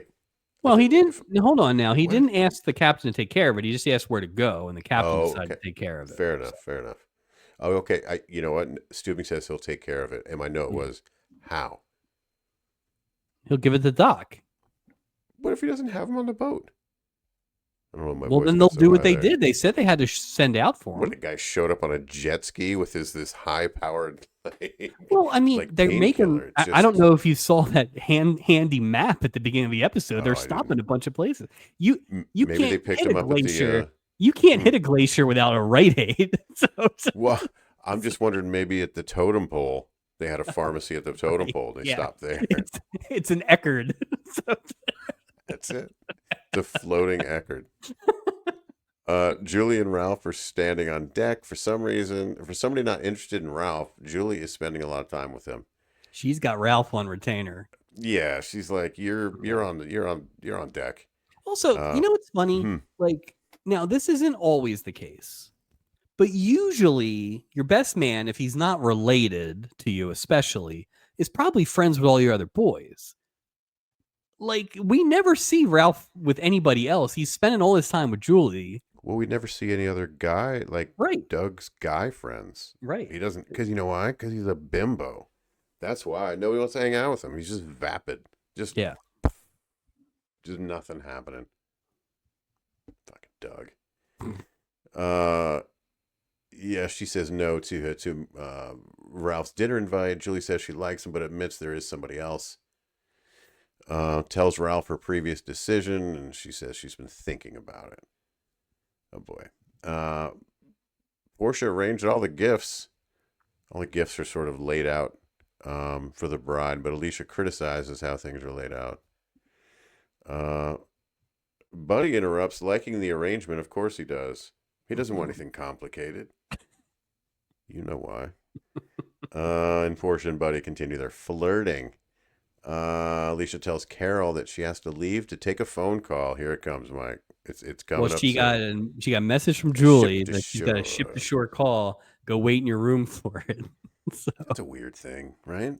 Well, I mean, I imagine ship to shore 3 p.m. Yeah, but it's like, the stockbroker. Because let's see, in Alaska, it's a 5 hours difference, 6 hours difference, probably. So I don't know. I have no idea. I have no idea. 3 to 7. So. But who's she talking to? The stockbroker. Maybe her stockbroker's in Alaska. That's a good point. I mean, why is he at the wedding? Right? Well, somebody's got to be on the shore, apparently. Or he's on the totem pole. He has an office in the totem pole. This guy is calling her because he's busy taking all the money while they're away. He lost it all. Yeah, I don't know what happened. So Alicia tells Carol she has to leave to take a phone call. Gopher's talking to Doc. Here we go. 2 bridesmaids. Again, Steubing just blocks them. Long story short. We see Doug on deck approaching Peter, who's drinking ginger ale at the bar. And he's like, you can try it if you want it. Take a sip. Yeah. If you don't believe me. If you don't believe me. Also, poor Isaac. He's the only one working a wedding. Jeez. Yeah, no kidding. And one-handed because he has that stupid book in his hand. Unless he's trying to train his offhand by occupying his dominant hand to force him to pour with the bad one. I don't know. There you go. That's smart. Explained it was hard being married to a woman who pays all the bills, so he turned to liquor to ease his Sweet ego. Lady Booze. Sweet Lady Booze. He apologized to Doug and took full responsibility for his life. He said he couldn't cope. Straight shooter, Peter. Yep. Just up. Alicia's on her phone call. Here we go. What do you mean? What do you mean? Sell the house. Broker tells her she's at rock bottom. Rock bottom. And even selling her house won't help. She decides to declare bankruptcy, but demands 3 days before doing so. But she says it in a way that makes it seem like she's literally going to do the Michael Scott thing and just stick her head out the window and declare bankruptcy. She's going to find an abandoned rail car. Yeah. That's really why she's on this ship. Her bankruptcy phone calls got 2 commercial breaks. Yeah. Second commercial break. We go right to it. Absolutely. Yep. Portia's on deck when Buddy comes up in an incredible looking sweater. Lorne Green's like outdoors wears game is very strong. Oh, like if he was really, if the LL and LL Bean was for Lorne Green. LG Bean. Woo! It's all pre-warned Lorne Green exclusives. That's right. Like LL Bean, but smells like Lorne Ponderosa and oil. Oh, and a slight bit of maple syrup, a little bit, not too much. Just a hint of Glacier Bay. Portia asks Buddy if the sun ever goes down, and Buddy says, "Alaska is God's country, and even the sun can't stand to leave." God bless you, Lorne Green. He invites Portia to explore, and she agrees. Peter's telling Alicia that he had a conversation with their son, Doug, and praises Alicia for raising Doug on her own. A lot of switching around going on, a lot of scenes switching happening. And this is where they're clearly outside, and the day they were shooting, it was raining, because every scene is rainy, and B, they all make sure to mention that it's raining. And the sound was a little weird. Yeah, Peter is dressed like Kermit the Frog when he's a reporter. What you mean when he worked for Sesame Street News? Is that what you're referring to? Yes. Obviously. Duh. Hi-ho, Kermit the Frog here. Sesame Street News. That's funny. Steubing takes Peter's prescription to Doc, who reveals it's a very strong painkiller used for terminal patients. By the way, my wife knew that this was going to happen the second this character was introduced. Really? She was like, he's dying. I was like, wow. What do you don't even know. You don't have the inventory of episodes to... She's got the second sight. Yeah, she does. She's got like the Love Boat touch. She can't tell the calendar, but she can tell what's the 6. That's right. Exactly. Right. Exactly. She'll never hear this. No, she'll never listen. We can say whatever. She's never going to hear this. Doug and Carol are making out again. She's wearing this pretty cool fur coat. She's had enough of all these stuffy parties and agrees to show Doug her version of Alaska. It's kind of a common man move. Seems there was another note in IMDb, and let me just say this: if IMDb notes are going to be a thing, we'll quote them more. But also, I will give the caveat that you can never really know if they're true or not. But apparently, it was colder than they expected it to be, and so they kind of had to go grab all these coats because there's a lot of white coats that all kind of look the same. Julie had a coat on like this, so it looks great. But apparently it wasn't necessarily the plan. So interesting. Yeah. Because he could have had it was an abundance of white coats. Well, they made it seem like, it's funny because I had said coming into this season, coming into this episode, that I wanted them to have coldness. I didn't want it to be like unseasonably warm. So they obviously went to Alaska and did it outside. Good for them. I didn't see anybody's breath.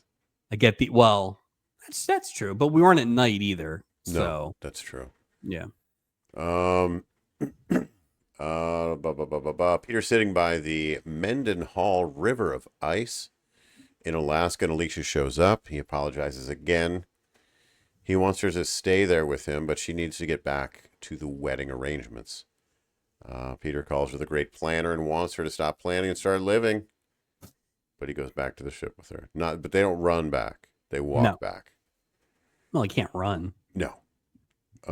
Julie, Gopher, Isaac, and Doc are walking around eating crab legs, because what's a more walking-friendly snack than good old crab legs? Fish on a stick. Yeah, fish on a stick with hot butter. Okay. Julie explains she can't stop thinking about Jack. She says it's a woman's prerogative to change her mind.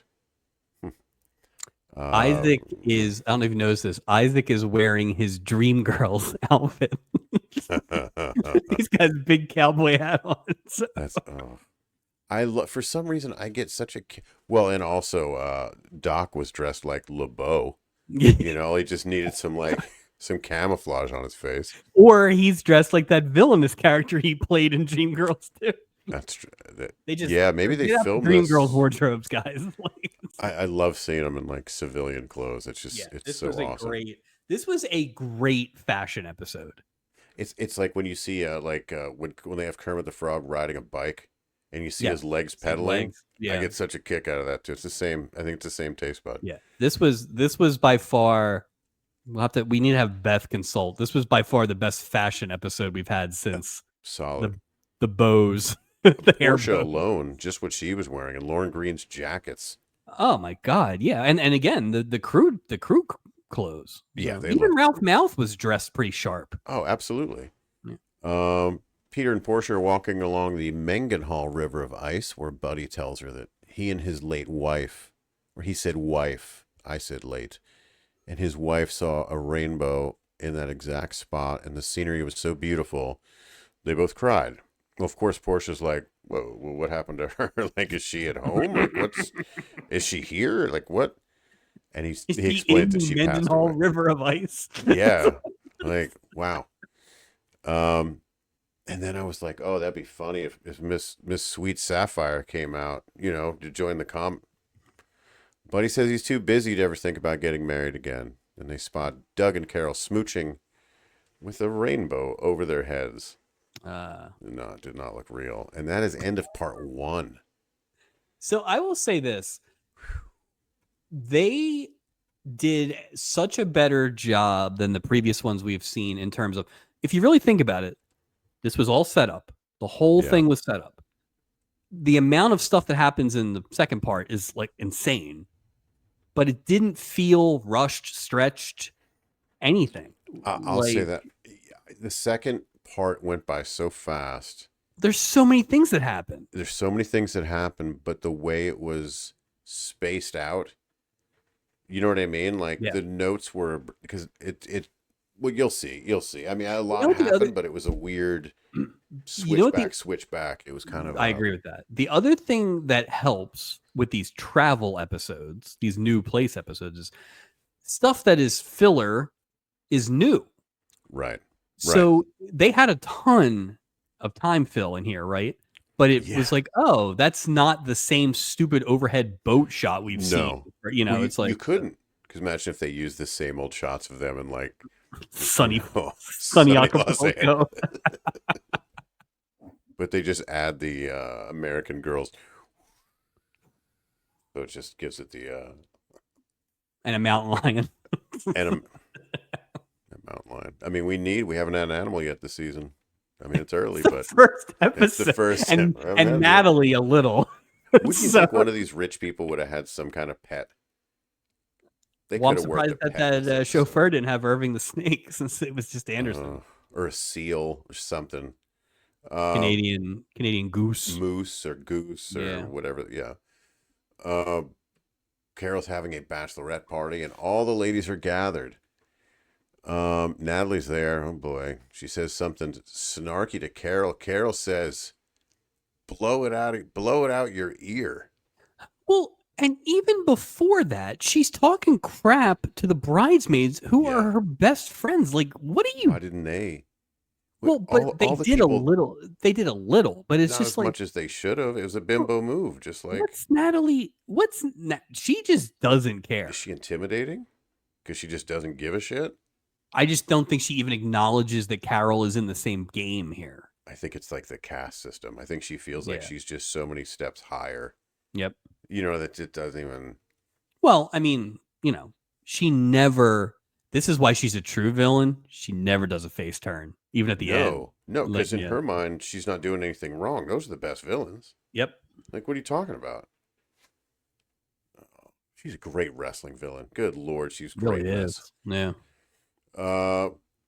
Natalie tells Carol that she'll never fit in with the Bradbury family, and she walks away. That's par. That's par for the course. You kind of expect that from Natalie. I mean, she said it. Her actions said that. She's just. And you air. always gotta leave on a zinger. Oh yeah, you can't go out. She's Right. got to have like some like. Well, plus she had to go get into that cake. So. Well, it's true. She had to get into a metal bikini. That's what she had to do. Good Lord. Carol says she's meeting Doug on deck after the bachelor party for some moonlight smooching. Bachelor dinner. Sorry. Bachelor dinner. I thought this was odd. So we're in the Pirates Cove. Arr. We're in the Pirates Cove. My question about this bachelor party is, why are the crew here? Like drinking That's so giant funny. beers. I had the exact. What are they? I had the exact same thing. It's like you're working it. This would have been like at my bachelor party if the staff at the restaurant we went to would have if they would have come to the bar afterwards with us. Yeah, it was odd, very odd to me. Usually in the context of, well, it's like usually in the context of like when they're having dinner or they're doing stuff. It's like, well, they work shifts and whatever. Right. But it's like everyone at this party knows each other. It is a private event, for lack of a better term. And yeah, not only are they at it, they are like holding court at it. Weird. And the thing is, they don't even. They really shouldn't have been at the wedding. No, they don't even know these people. Like, get at it. You guys work here. I don't want to party with the captain and the doctor. Like, I want you to be there honestly, and run the ship. Be professional. And don't you think Alicia would be hoity-toity enough that she would be like, this would be a, don't let the downstairs people eat with us kind of thing. That's a very good point. I was thinking the same thing. I think it would be the same thing. Oh, wait, this isn't for staff. Well, it'd almost be like Steubing helping himself to like the wedding the buffet in the beginning. Like, what are you doing? Like, you work here. You're staff. It's weird. It was weird. Just taking a big bite of the wedding cake. No kidding. Like the biggest bite. Like the first bite. Yeah. Yeah. We just see a giant. Puts his hands behind and he catches the bouquet. He did the whole thing. We see a giant cake. Uh-oh. You know what's going to happen here. Who could possibly jump out of this cake, Mike? Here comes Natalie in a tiny silver bikini, and she lays a big smooch on Doug, and everyone's cheering. Yay! Even Buddy is. Like, wait, why is everyone cheering not, for though? this? Was it Doug? The best man. Oh no, Marv. Knows. Marv called. Yeah, Marv knew. A good man. Marv knew. Mm-hmm. Stupid Doug. Nothing. Doesn't even register. That guy's such a bimbo. It's just.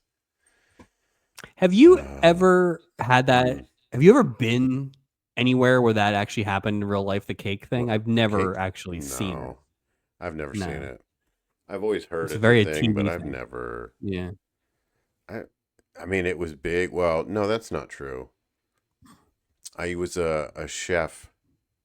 I worked in the kitchen when I was in the Navy. They kind of put me there. I was a troublemaker, and girl pops out of a cake. Tommy Lee Jones tries to take the ship. But that's the last time. It was. I don't it's know, almost like you were. It's almost like you were below duress or something. Exactly. It's like the GoBots. Exactly. Oh, that's funny. Uh, Alicia catches Peter. Peter's walking on deck. I'm sorry. Sees Carol, who's waiting for Doug, who doesn't show up for the Mm. midnight smooches. Uh, although I think it's kind of a weird thing to be like, meet me after the bachelor party. It's almost like you're putting like a thing in place to make you behave. Well, it's also, this is just not something that happens anymore, or at least my experiences, is the old school bachelor party the night before. Oh God. I mean, I know for a fact my bachelor party the next morning, I could not have functioned. No. I could barely get to the bar the next day, let alone be in a wedding. So, Yeah, I can't imagine that. yeah, having them back to back days seems like a stupid idea. Good job, everybody. Yeah, good job, guys. And you're on a ship too. I bet you a hangover's way worse if you're on a ship. Especially if you're not used to it. Yeah, like the horizon moving and Yeah.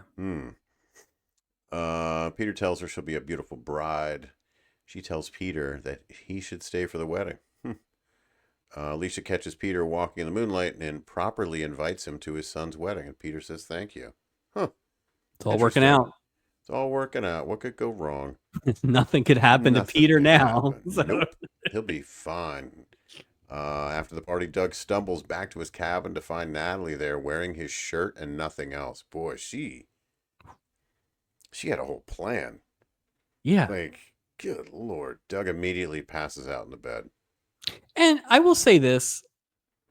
I know it's a ship, so it's not as fraught with danger. Right. Bad job by your friends. You make sure the groom gets home okay. Where's Marv? Right. Where's anybody? Like, just, walk the groom back. And to me, I mean, I feel like that is specifically a job for the best man. Yes, I agree. If you have a best man, some people don't have a best man. Some people, because that's a weird thing too. If you have a group of like close friends, that best man thing is rough. That's why if you have one brother, it's the easiest thing in the world. Exactly. Yep. But then what if you have two brothers? That's hard. Like I have two brothers and I had like friends. So I just was like, well, nobody's. Well, that's why I was very glad that my wife had a small wedding party, because the first two were easy. The third would have been tough. So I was hoping you were going to go the opposite. You have to get like 18. You're like, let's see how shallow this water gets. Oh, that would have been. We just would have eloped at that point. So put a tuxedo on, reuse the bat. Like I would use that one. Buddy walks Portia back to her cabin when he almost reveals that he likes her, but then stops. It's a very moonlighting sort of tension thing happening here. That is quite a shirt that he's wearing. Yeah. That like yellow checkered job. That's a bold. Yeah. Imagine what's in his suit. What's hanging up in that dude's closet. He's got like. What do you think he like sleeps in? Like turquoise. Everything is all turquoise. 10 rings. I think he's got those like lumberjack pajamas. Pajamas, and they even have their own bolo tie. He puts a bolo tie on. Buddy and Portia part ways after a handshake, but you could feel the tension between the two of them. Oh yeah, she almost invited him in. She almost did. He was waiting. Mm-hmm. And we go to our first commercial break. Mike, we made it. We're in Skagway, Alaska now. Eureka. We finally made it here. Took a while. Took a while. I wonder how long it would really take, because I feel like that's a really long trip. If you have to bring the boat up the dotted line, to Vancouver, and that's all right. But then they whip around the horn for the other spot. Oh yeah, like they do, and then they're in a pond with glaciers. I'm like, is that the safest thing to do? Is it iceberg ready? Isn't this what happened to the Titanic? Jeez. Carol's wearing her wedding dress in her cabin and calls Doug. Oh snap, Mike. Natalie answers the phone and Carol hangs up, and she is pissed. Yeah, rightfully so. Natalie smooches a sleeping Doug, just a single smooch, on the cheek and leaves the cabin. Do you think she did something else when he was asleep? Oh, come on. She's devious. Yeah. She would have done something so crazy to like entrap, to make it look like it. She had all night just sitting in that chair. She's a villain. A villain, Mike. Best man Ralph Malph arrives at Doug's cabin. Well, he arrives, but he can't get in. He's just knocking on the door. But Doug is, you know, Yeah, like, Doug. well, we get a wellness check here. Like, geez, how? No kidding. The phone ringing didn't wake you up. The knocking. It is a level of drunk that probably is not realistic. Not with beer. They were just drinking beer. Well, not Like just that, but like Molson. you got to be functional tomorrow. You made the drinks the night before my wedding. I had one drink because I was like, I need to be a little careful. So I just want everyone to have a good time. You know what I mean? A little heavy. Yeah. Those were good drinks in my defense, though. In my defense, They I were, feel like although I it make a was good weird. drink. It was weird that I woke up with you in my bed wearing just top half pajamas. Yeah, it was. Everyone's like, so that's where that comes from. We're like, not a word, not a word. We were docking it. That's funny. Steubing catches Peter and delivers Peter's prescription refill, expressing concern for his new friend. Peter says, if there's one thing I've learned in my life, it's the fact that everything is only as big as you make it. Acting. We see Doug and Ralph racing down flights of stairs. Doug, this is the pre-run. He's getting his pre-run on. He's getting loose. Can you imagine somebody all hungover and been out of shape, and he's just okay? Now he's in track mode. This is just. I don't got even married think he was on the drunk. same grounds as where I was staying, and that would have been a terrible run. I can't imagine running across Alaska. Up down steps and off a ship and across a glacier river. In a It sounds parking like lot. it sounds like how Buddy the Elf. Remember, he floated down the Gumdrop River. Doug wants to see Carol because he missed Midnight Smooches, but Alicia stops him. You can't go see her now. I mean, that's like completely frowned upon. It's bad luck. Bad luck. But I mean, Buddy arrives at Carol's cabin to find her crying and not in her wedding dress. At this point, I'm like, Buddy's gonna beat the crap out of Doug. Yeah. And maybe he should, because I don't believe. Buddy goes into Carol's cabin to find out what's going on. Buddy gets the wedding site, announces the wedding's off. Man, cell phones would have saved people a lot of legwork here. Or a CB, something. Yeah, they should have convoyed it. Like megaphone, something. Breaker. This wedding is a maker. Or Steubing with two sticks, like something. Is this a communicating? He tells Doug he better go work things out, and here we go, Mike.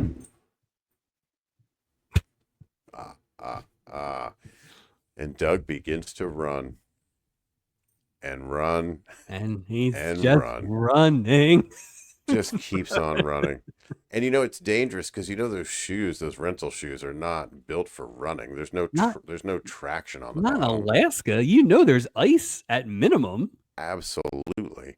Tells everyone there'll be no wedding because Carol changed her mind. This is Buddy.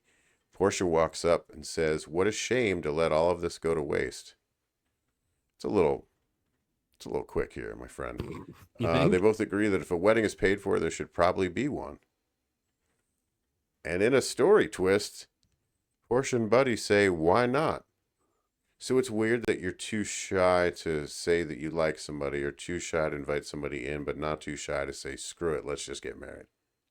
So in this scenario, right, if you were at my wedding, yeah, and then somebody comes out and says there'll be no wedding, but instead it's what, my aunt marries my wife's grandfather.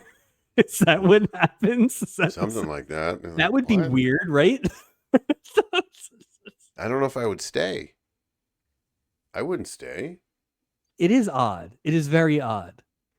But it's just like, because we set up some folding chairs. Well, we can't waste that manpower. We might as well marry somebody. Like, you don't have to. Yeah, it's not like the reception's there.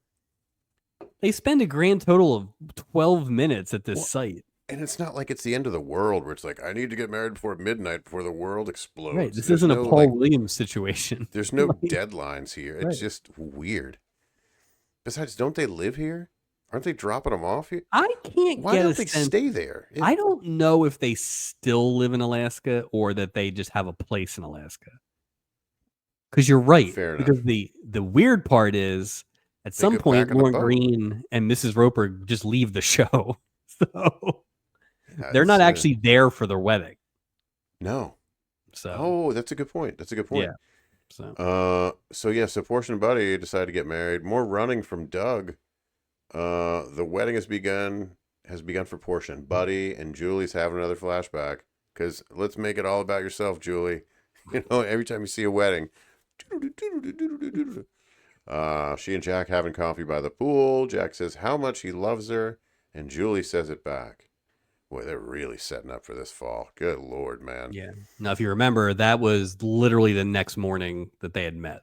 Yeah. Yeah. So A little quick. real quick. For a man with kids. It's a little irresponsible to be throwing out the L word, in my opinion. So quick after you. That's just weird, but that's just me. Doug's still running. Portia and Buddy are now officially married. And Doug has stopped running. He reaches the ship for more running. He's running again. He's on running on the ship. Doug finds Carol on the deck, explains everything about Natalie, and professes his love, saying he can't wait to marry her. Okay, this is what I'm saying. He's like, well, if something happened, she just took advantage of me. That was his... Yeah. That was the get out of jail free card? She backed down way quicker than he deserved, because it's not like he can't be that dumb. happened and that's the first time she's had problems with Natalie, right? Like, this is like, put yourself in that situation. It's not just that it happened. It's the person that it happened with. Well, you know, it's just generally a consideration issue. Yeah, like it didn't dawn on you, like, oh, I was so she must have taken and dumb old common man Carol is just like, okay, it's fine. Well, the thing is, by making a joke, you're not treating it with the respect that it deserves, because this is not right. Like, you needed to like ball up and say something. I screwed up. Own it a little bit. And the other thing that's weird is I screwed up, but also I'm gonna tell Natalie to stay in Skarsgård, or she can sit in Glacier Bay. So, also, how is he not out of breath? Damn you, Mark Harmon. You bimbo, but you're in great shape, sir. Exactly. I couldn't run 28 miles like he did over ice. And we go, Carol forgives him and they start smooching, and apparently now they're going back to cabin to rehearse for their honeymoon for 12 hours. Yeah. And how about, hey, assholes, all these people got on this boat to see you get married. It's right there. Yeah. How about you put your clothes on? He's already dressed and get there. Let's go. What and again, like, I know there's no phones, right? But it can't be that far. You just ran from it. So it's like, go run back. Yeah. You know, just something. It's at his place. It's not like they're renting a place.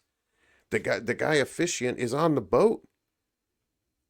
That's true. What's the problem? That is surprising. They didn't even give that a consideration. So, well, the other thing too, and this is the thing I wanted to bring up, and I mentioned before about the officiant. I thought there was a missed opportunity here to have Meryl perform the ceremony, right? Like, he gets food poisoning, he's stuck at the Alaska thing, he can't get back on the boat. Like, I felt like they could have done something there. Maybe that's but like, I don't know. I thought it would have been a cool. Because we're still only at the one, right? What do you mean? He only married the Scarecrow. Yeah. That's surprising. I would have thought we would have seen more by now. I thought this was a perfect opportunity to do it. He's done. I thought maybe that's what the totem pole's for. He's like, I can't go to the totem pole. We're back from break. Alicia tells Peter that she's bankrupt because of stupidity and greed. She's worried all of it. Buddy You lost all of the money. Lost all of it. She's worried that Buddy Bowers won't want his granddaughter marrying Doug because now the family is broke. You don't know Buddy very well because he is a common man. He Well, wouldn't do that. yeah. Well, and even Peter is like, Buddy Bowers doesn't care about that. He don't get two craps. He knows. Peter says it's a terrible way to think.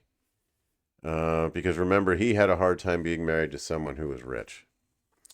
All right. Portia and Buddy catch Doug and Carol smooching by Muir Glacier, I guess. And everyone hugs. So Doug and Carol can get dressed. Oh, they were on the ship doing this. Or no, were they off the ship? I thought they were in the cat. No, they were on the ship. Okay. Yeah. Doug My and Carol guess are gonna is huh. my guess is that Buddy and Portia ran back to the thing. Yeah. That makes Everybody sense. else straggles back or something like that, you know. Doug and Carol are gonna find they're gonna go find the pastor and get married. Julie's watching pieces of glaciers fall into the sea. Oh boy. Ralph tells her the wedding is back on. Julie says she's decided to say yes to Jack. All right, a lot of switching coming here. We're taking it home now. Peter's talking with Doug when Alicia comes over. Assumes he told Doug that she's broke. Oops. Now Doug knows. Now Doug's upset because the same situation his parents were in. Yeah. Carol has money and Doug is broke. We're going to end up just like you. Right. It's going to be like, wedding off. That's how so things, again, now the wedding's off again. Yeah. The wedding's on, the wedding's off. Now the wedding's on, you know the what? wedding's off. I'm not a marriage expert, you know, but here's the thing. It's not a good sign. If you call your wedding off twice in the same day, that's it. Don't get married. Don't get married. Just move on. Just break up. It's okay. Really, just it's okay. Up. But yeah. Don't. Yeah, no kidding. Twice in the same day. Twice in the same hour, basically. Like so. I will say this. This is a good time as any. I was married and divorced, right, years ago. It's the day of my wedding. I might have been having a few second thoughts, but I thought it was normal. And then all of a sudden, my stomach was literally exploding. Like we are 20 minutes away from vows. I'm in this giant Catholic church, and and I'm beginning to think this was a terrible mistake. My best man comes to the bathroom door where I'm at. He knocks, and I'm like, "Yeah." He goes, "Are you okay?" And I go, "I think I'm making a huge mistake."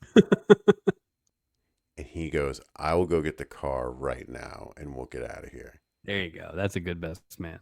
And I remember sitting there in the bathroom, crapping my brains out, trying to figure out. He had to ask them for, Mike needs another 10 minutes. So there's already a little stirring, like murmuring in the crowd. Yeah. I've never been to a wedding where that happened. Yeah. Yeah, that was a weird one. Yeah, little inside baseball. But yeah, that was that's a big decision to have to, you know what I mean? Because even in my situation, I'm thinking it was bigger than me. All these people are gathered, the logistics, and paid all this money, and how could I possibly be this selfish to not it's a whole thing. So to cancel it twice, to your point, just warning, Will Robinson, stop. This is worse because you've made people travel. I mean, I don't know if you saw that map. They're traveling miles and miles. I don't know if you saw the dotted line. That's just wedding's off. Says it would never work out. And he tells Carol, says he can't get married. It just won't work out. But isn't honest with her. Doesn't explain anything at all. Because he's a dummy. He's just he's vapid, not a great guy. Box of rocks. Yeah. We go to our third commercial break, and we're back. Peter's talking to Alicia and admits to him that she's always trying to control people. And this is when Peter goes into the whole live your life one day at a time, that whole thing. And he's like, I like to live my life like I have 6 months to live, which went right over Alicia's head. She was like, oh, that sounds wonderful. Wonderful, Peter. Peter says one day at a time. I wrote here, this is acting. Feel like Pete is a shoe-in for at least the best old Stubby. who's going to be better than this guy? I mean, It's there's it. they'll Well, be honestly, nominees. we're gonna. I mean, the Lauren Green and Mrs. Roper too. Like That's what I'm saying. this Every old nominee is going to be from this category is episode. hot and heavy. I So like the ceiling's going up. I love it. yeah. Julie goes to see Captain Steubing on the bridge. She quits her It's job. 2 a.m. Yeah. Why she's is crazy. Steubing working at 2 a.m.? Why does she go tell him this at 2 a.m.? What kind of... Well, because I think she's Is that when the amped best up. decisions are made at 2? Yeah, because she's crazy. Well, okay. Well, to be fair, Yeah. Steubing is the one who comes closest to actually being like, have you He didn't- talked to him recently? And good point. He says, Julie says that she tried to call, but when he answered, she hung up. So, like, Now- sight unseen, you're just going to roll up. Now, here's the thing. When Yeah. they said that, I'm like, oh my God. Now, Well, when we know. when she eventually gets there, you Yeah. at least find out they've been writing letters or had been writing letters. So it Had been, wasn't but you like don't- talk to you They didn't say that she just stopped and then suddenly, writing. you know, but still. Like, she cut all communication because she was probably moving on, and then they come to Alaska, Right, and she's like, but- oh, snap. Why not? Right. But at the moment where we find out she has not called him on this trip, we Right. think Like, that oh, she no. has had no communication with him since she off Right. the boat. So Well, and we'll get a little more info on that here in a moment, but absolutely. Julie says Jack's going to be so excited when she tells him that she wants to get married. Oh boy. Doug is moping in the Pirates Cove. Natalie comes up and says that he and Carol This aren't is meant to great. be. This is great. Natalie, a villain through and through. Love it. She's so consistent. I wish she was on every episode. Like, let Natalie show up every fourth episode and be a villain. Doug tells Natalie Alicia's now broke, and Natalie quickly says, Doug who? And she's gone. Yeah. Poof. he's See ya. He's like, no more jet planes, no more cruises. It'll probably be the bus. You on board for that? And she doesn't even say anything. She's just gone. gets up and Just leaves. walks away. It was... She won't even dignify it with an answer because now he's too low for her. She's like, I don't... It would have been great talk if to she people. had jumped back into that giant cake. She's like with her hand, like pulling it back, like trying to put it She away. pulled it down. Yeah. like it's a tank. She just jumps off the boat. I'm out. See ya. Later, losers. I'm gonna go marry that priest. So, No kidding. All right, Mike. Here's the worst part of the episode here. And worst, I mean just sad. Julie arrives by cab to what I assume is Jack's house. There's a big lake, snowy mountains, and he's standing on his deck fishing. And Julie runs up and gives him a big hug and kiss. He does kiss her back, but then he sort of pulls away. And I'm thinking, I was gonna say uh-oh. this is too much kissing for someone who is way married. too much. It could have been like, whoa, hey, you know, like, no. Yeah, you got a stiff arm there. Like, No, slow your roll. Jack starts talking about how he thought she moved on. They never talked and she never wrote. And he finally says that he's married to somebody else. So and the way they Julie's, frame it is that they were corresponding for a little bit, and then she just but stopped. then Julie stops writing. To your point, maybe this is when Paul Burke shows up or whatever. Or any older gentleman she wants to throw herself at. So here's my question. Writing, fine, it's charming, it's romantic, all that stuff. But like, how about a phone call? Right? How about a couple phone calls, just in general? Well, it's not like Julie's on this ship like every day of her life. Right. You don't go home and pick up a phone? I mean, honestly, why the fact that she never went, we looked it up during the last time that they were on together. Yeah. Like, it's a 5-hour flight, I think. Right. You know, Julie's got You're money. in the travel industry. Yeah. Well, she has money because she never has a chance to spend it because she's always on the damn boat. Right. Yeah, she So could have gotten on that French guy's plane. she she would have saved a week, Yeah, maybe 2 weeks. exactly. Or so Julie tells Jack she loves him, and she runs away crying. We have Yeah. another person running now. So Poor I Julie, do want to man. say, because I know you were kind of mocking the fact that Tony Roberts was not in this very much, and he wasn't. Tony Roberts is a movie person at this Yeah, point. yeah, Like yeah, he's yeah, he's got. absolutely. I think the fact that A, he did this, and B, they had somebody do this is a very good sign in terms of like that would happen today, right? You would I have agree. somebody come in for one scene or Sure, something I like that. This agree. show has never done that. No, this is So the first this time, was and as much as it's not the actor, it's the Jack Chanot, which I just don't like. You know what I mean? This guy is a great actor. well, Just what's he the I supposed felt to? What's your issue with Chanot here? What did he do wrong? I just feel bad for Julie. I agree. I feel bad for Julie, but It's misdirected, not anger, but just frustration. Because it's like they set it all up, and you get all these flashbacks and that, and I'm like, oh man, oh I man, even though you knew what was happening, it was yeah, worse. And I think it was worse because just made me like I sad. said, like I said earlier. So last season we didn't necessarily agree on this, but I thought it was a culmination of all the lessons Julie had learned, the fact that she was mature enough I get to that, know that she couldn't marry this guy. right?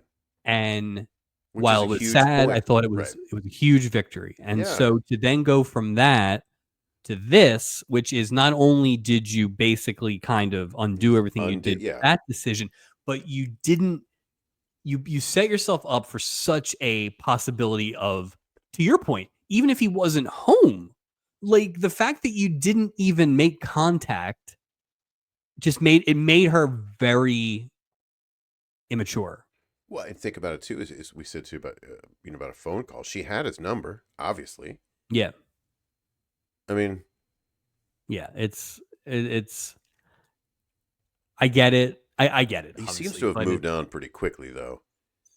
yeah, I guess we don't really know how much time it was, like, Mm-mm. but in our world, it's basically 8 months or something like that. Yeah, that's quick, Um, man.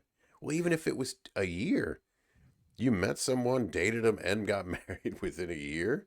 well, I mean, he proposed to her 2 days on the boat. Like, Oh, I think he's jeez. looking for a mom. Yeah, that's a good point. I didn't It's think hard about raising that. 2 kids by yourself, I would imagine, in Alaska Right? when you're just trying to fish You just want to off your fish deck. all day. Yeah. That's interesting. Um, Julie's back on the ship. She sees the crew, and the crew knows something's wrong. She tells them Jack is married to somebody else. Says she'll be all right after a long cry. I did like that part. I did Yeah. like the fact that she was like she didn't pretend, right? It is You what know, it it was just is. she was able to be honest with them. I do think they didn't, except for Steubing, didn't really do her a lot of favors in terms of No. not trying to pump the brakes a little bit. Man, they should have been like, just call him before Yeah, you go. yeah, That's what I would have said. yeah. Like, what are you doing? Hanging up? What? That? Come on.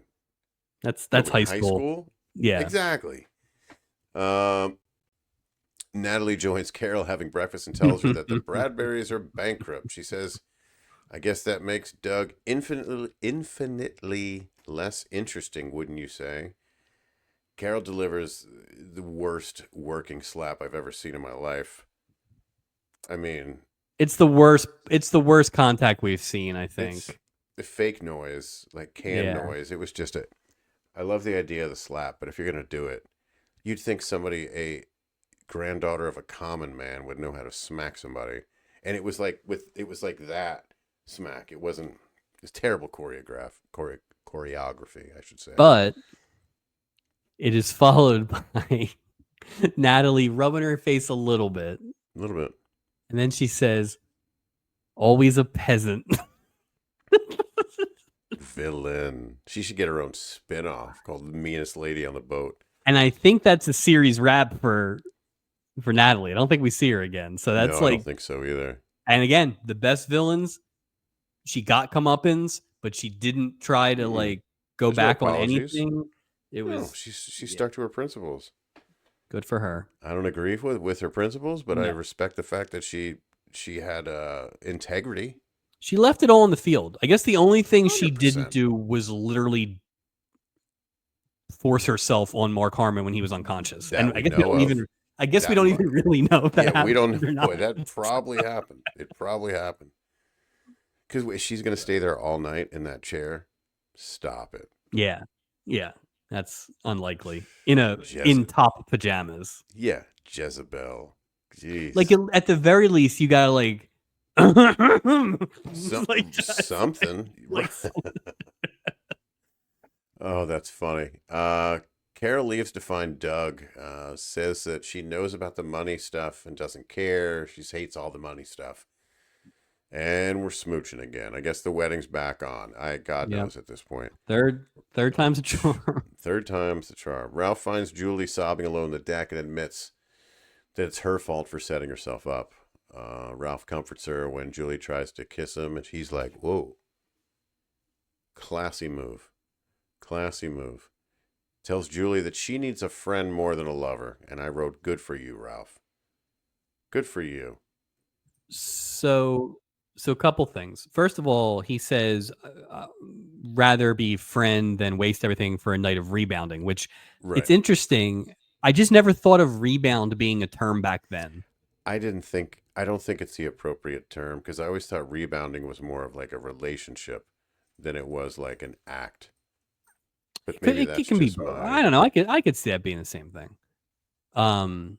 My issue with this is she goes in to hug Ralph, who is being sympathetic, and she slides up and does like the face grab, starts to try and make out. It.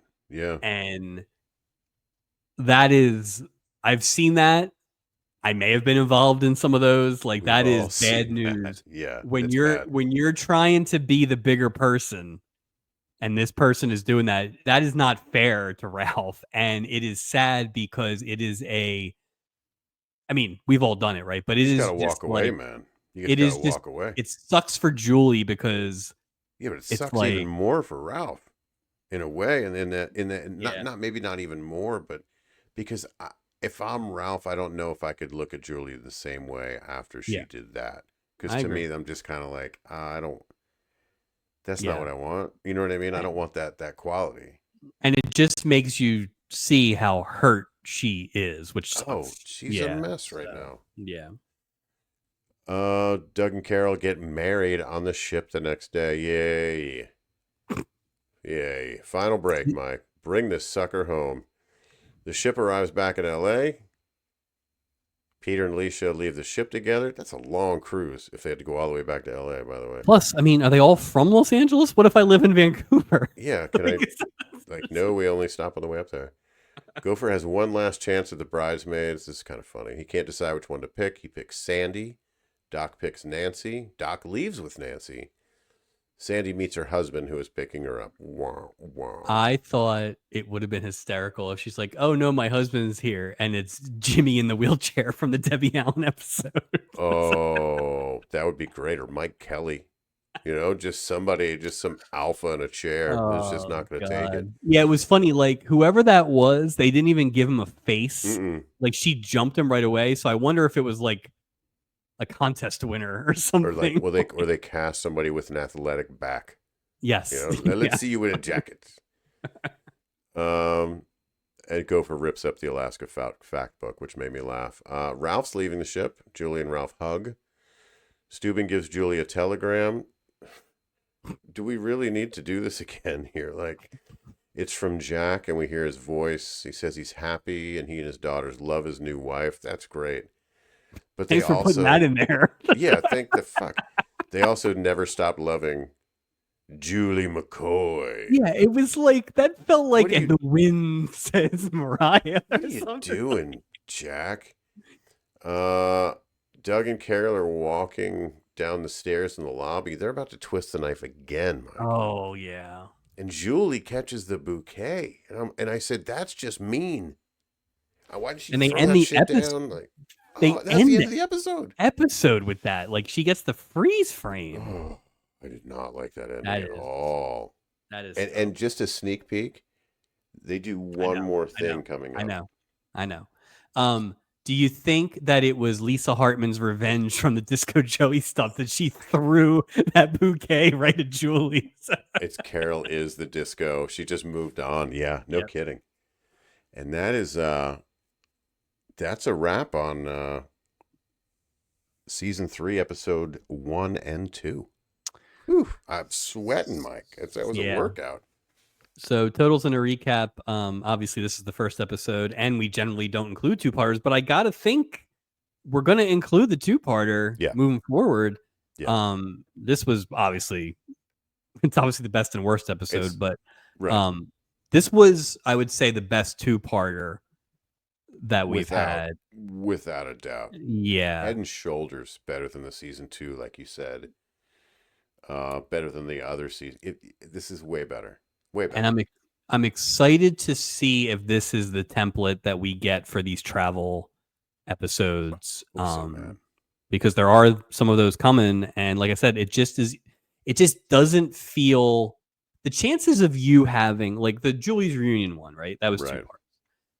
Like the chances of you having 6 good storylines is impossible. Yeah, You that's a good know, point. so to Yeah. do something like this where the travel piece of it is kind of doing a lot of the work. I like the formula. Yeah. I think it's an easy formula. Okay, where are we going to take them now? If it's a two-parter, let us go somewhere. Yeah. You know, Make it different. outside of the Make norm. it Exactly. significantly different than the normal Right. episode. Because now I'll be happy to go back to a normal episode next week. Yeah, You know. I will. I will.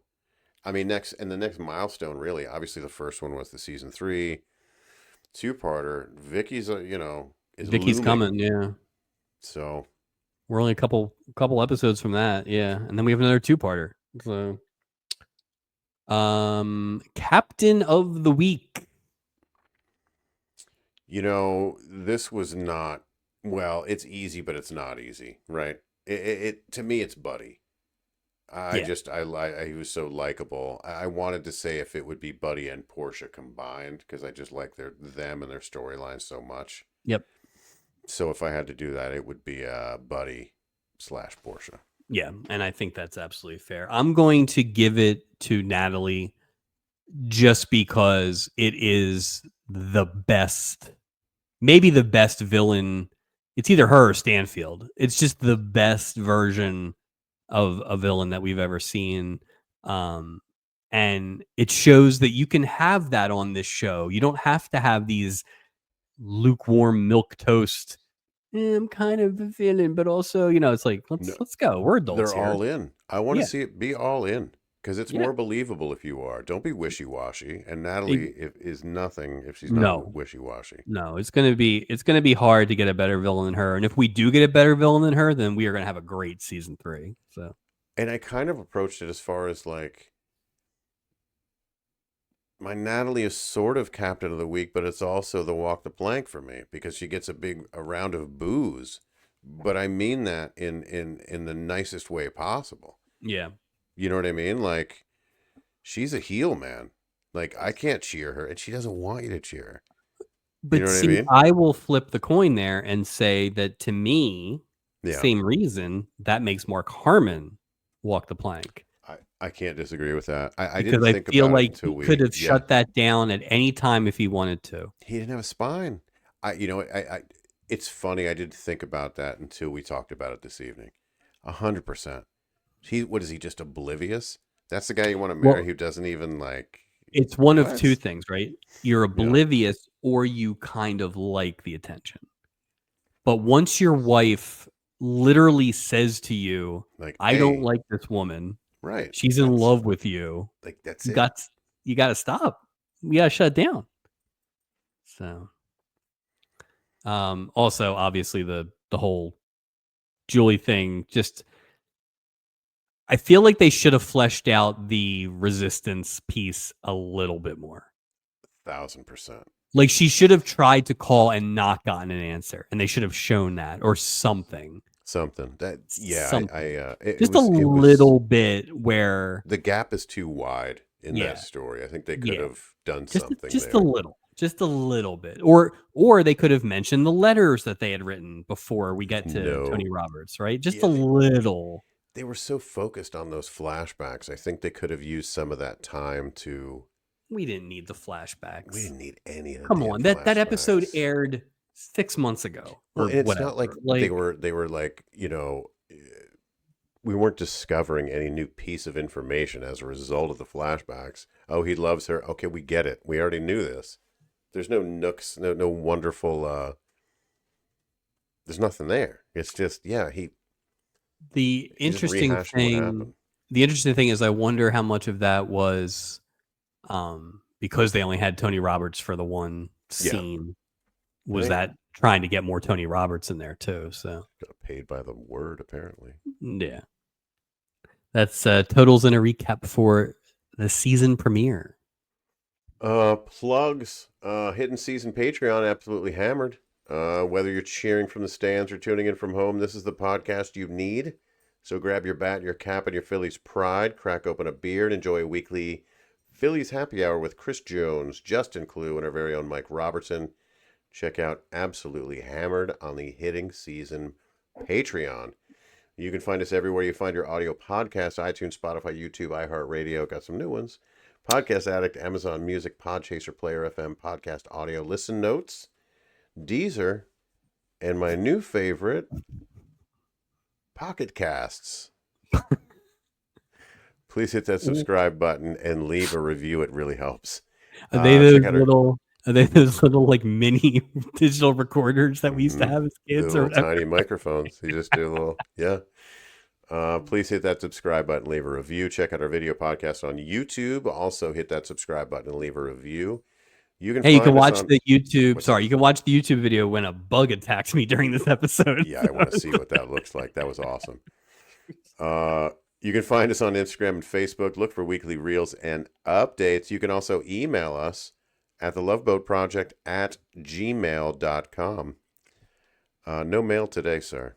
No mail today. You're off that whole off season. I know. Nothing. We're gonna get so much mail for our special bonus episode. Oh, it's. I've already asked Google for more. Stubbies just came out. Like, come on. I called Google the other day, or called my Gmail to see if I could get more room in that email account. Next episode, Mike. Oof. We welcome an ex-cruise director who gave up her career for marriage. Really? And Julie's envious of her. What? So. Good Lord. Now, I know I'll be curious to see if they reference what happened this week in part of the enviousness. Wow, she's married to somebody named Jack too. Like it's going to be or it is Jack. Oh, that's who she got married to.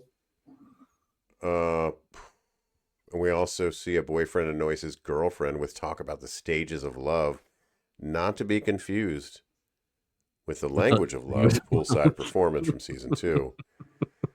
And finally, next episode, we will meet a stuffy valet named Perkins. And that ought to be fun. Like of the restaurant chain? Of the restaurant. Apparently he loves pancakes. Yes. Just a heads up for those of you who watch along with us. I think The Grass is Greener is one of the titles, but be careful if you watch on Paramount Plus. I think they shoved this one in the season 2 episodes. So just make sure you're watching the right one. You wouldn't want to be confused and miss out on yet another Julie in the face. So. Yeah, that's uncomfortable. Also, Adam Rich is in it. That's right. Next week. Love Adam Rich. The Big Ragu is in it. Oh, I can't wait. Hope he sings. Well, that's it, Mike. We did it. Episode 52 is in the books. All right. Until next time, I'm your host, Mike Taylor. With me, as always, my co-host, Mike Robertson. Anything to say before we get out of here? 3, you still can't sign off. I can't sign off. I got nothing. You should just run like Mark Harmon at the end of every episode. Just run. I could join the next episode late as if I just joined it from running. Yeah. All right. That's it, everyone. Thanks for joining. See you next time.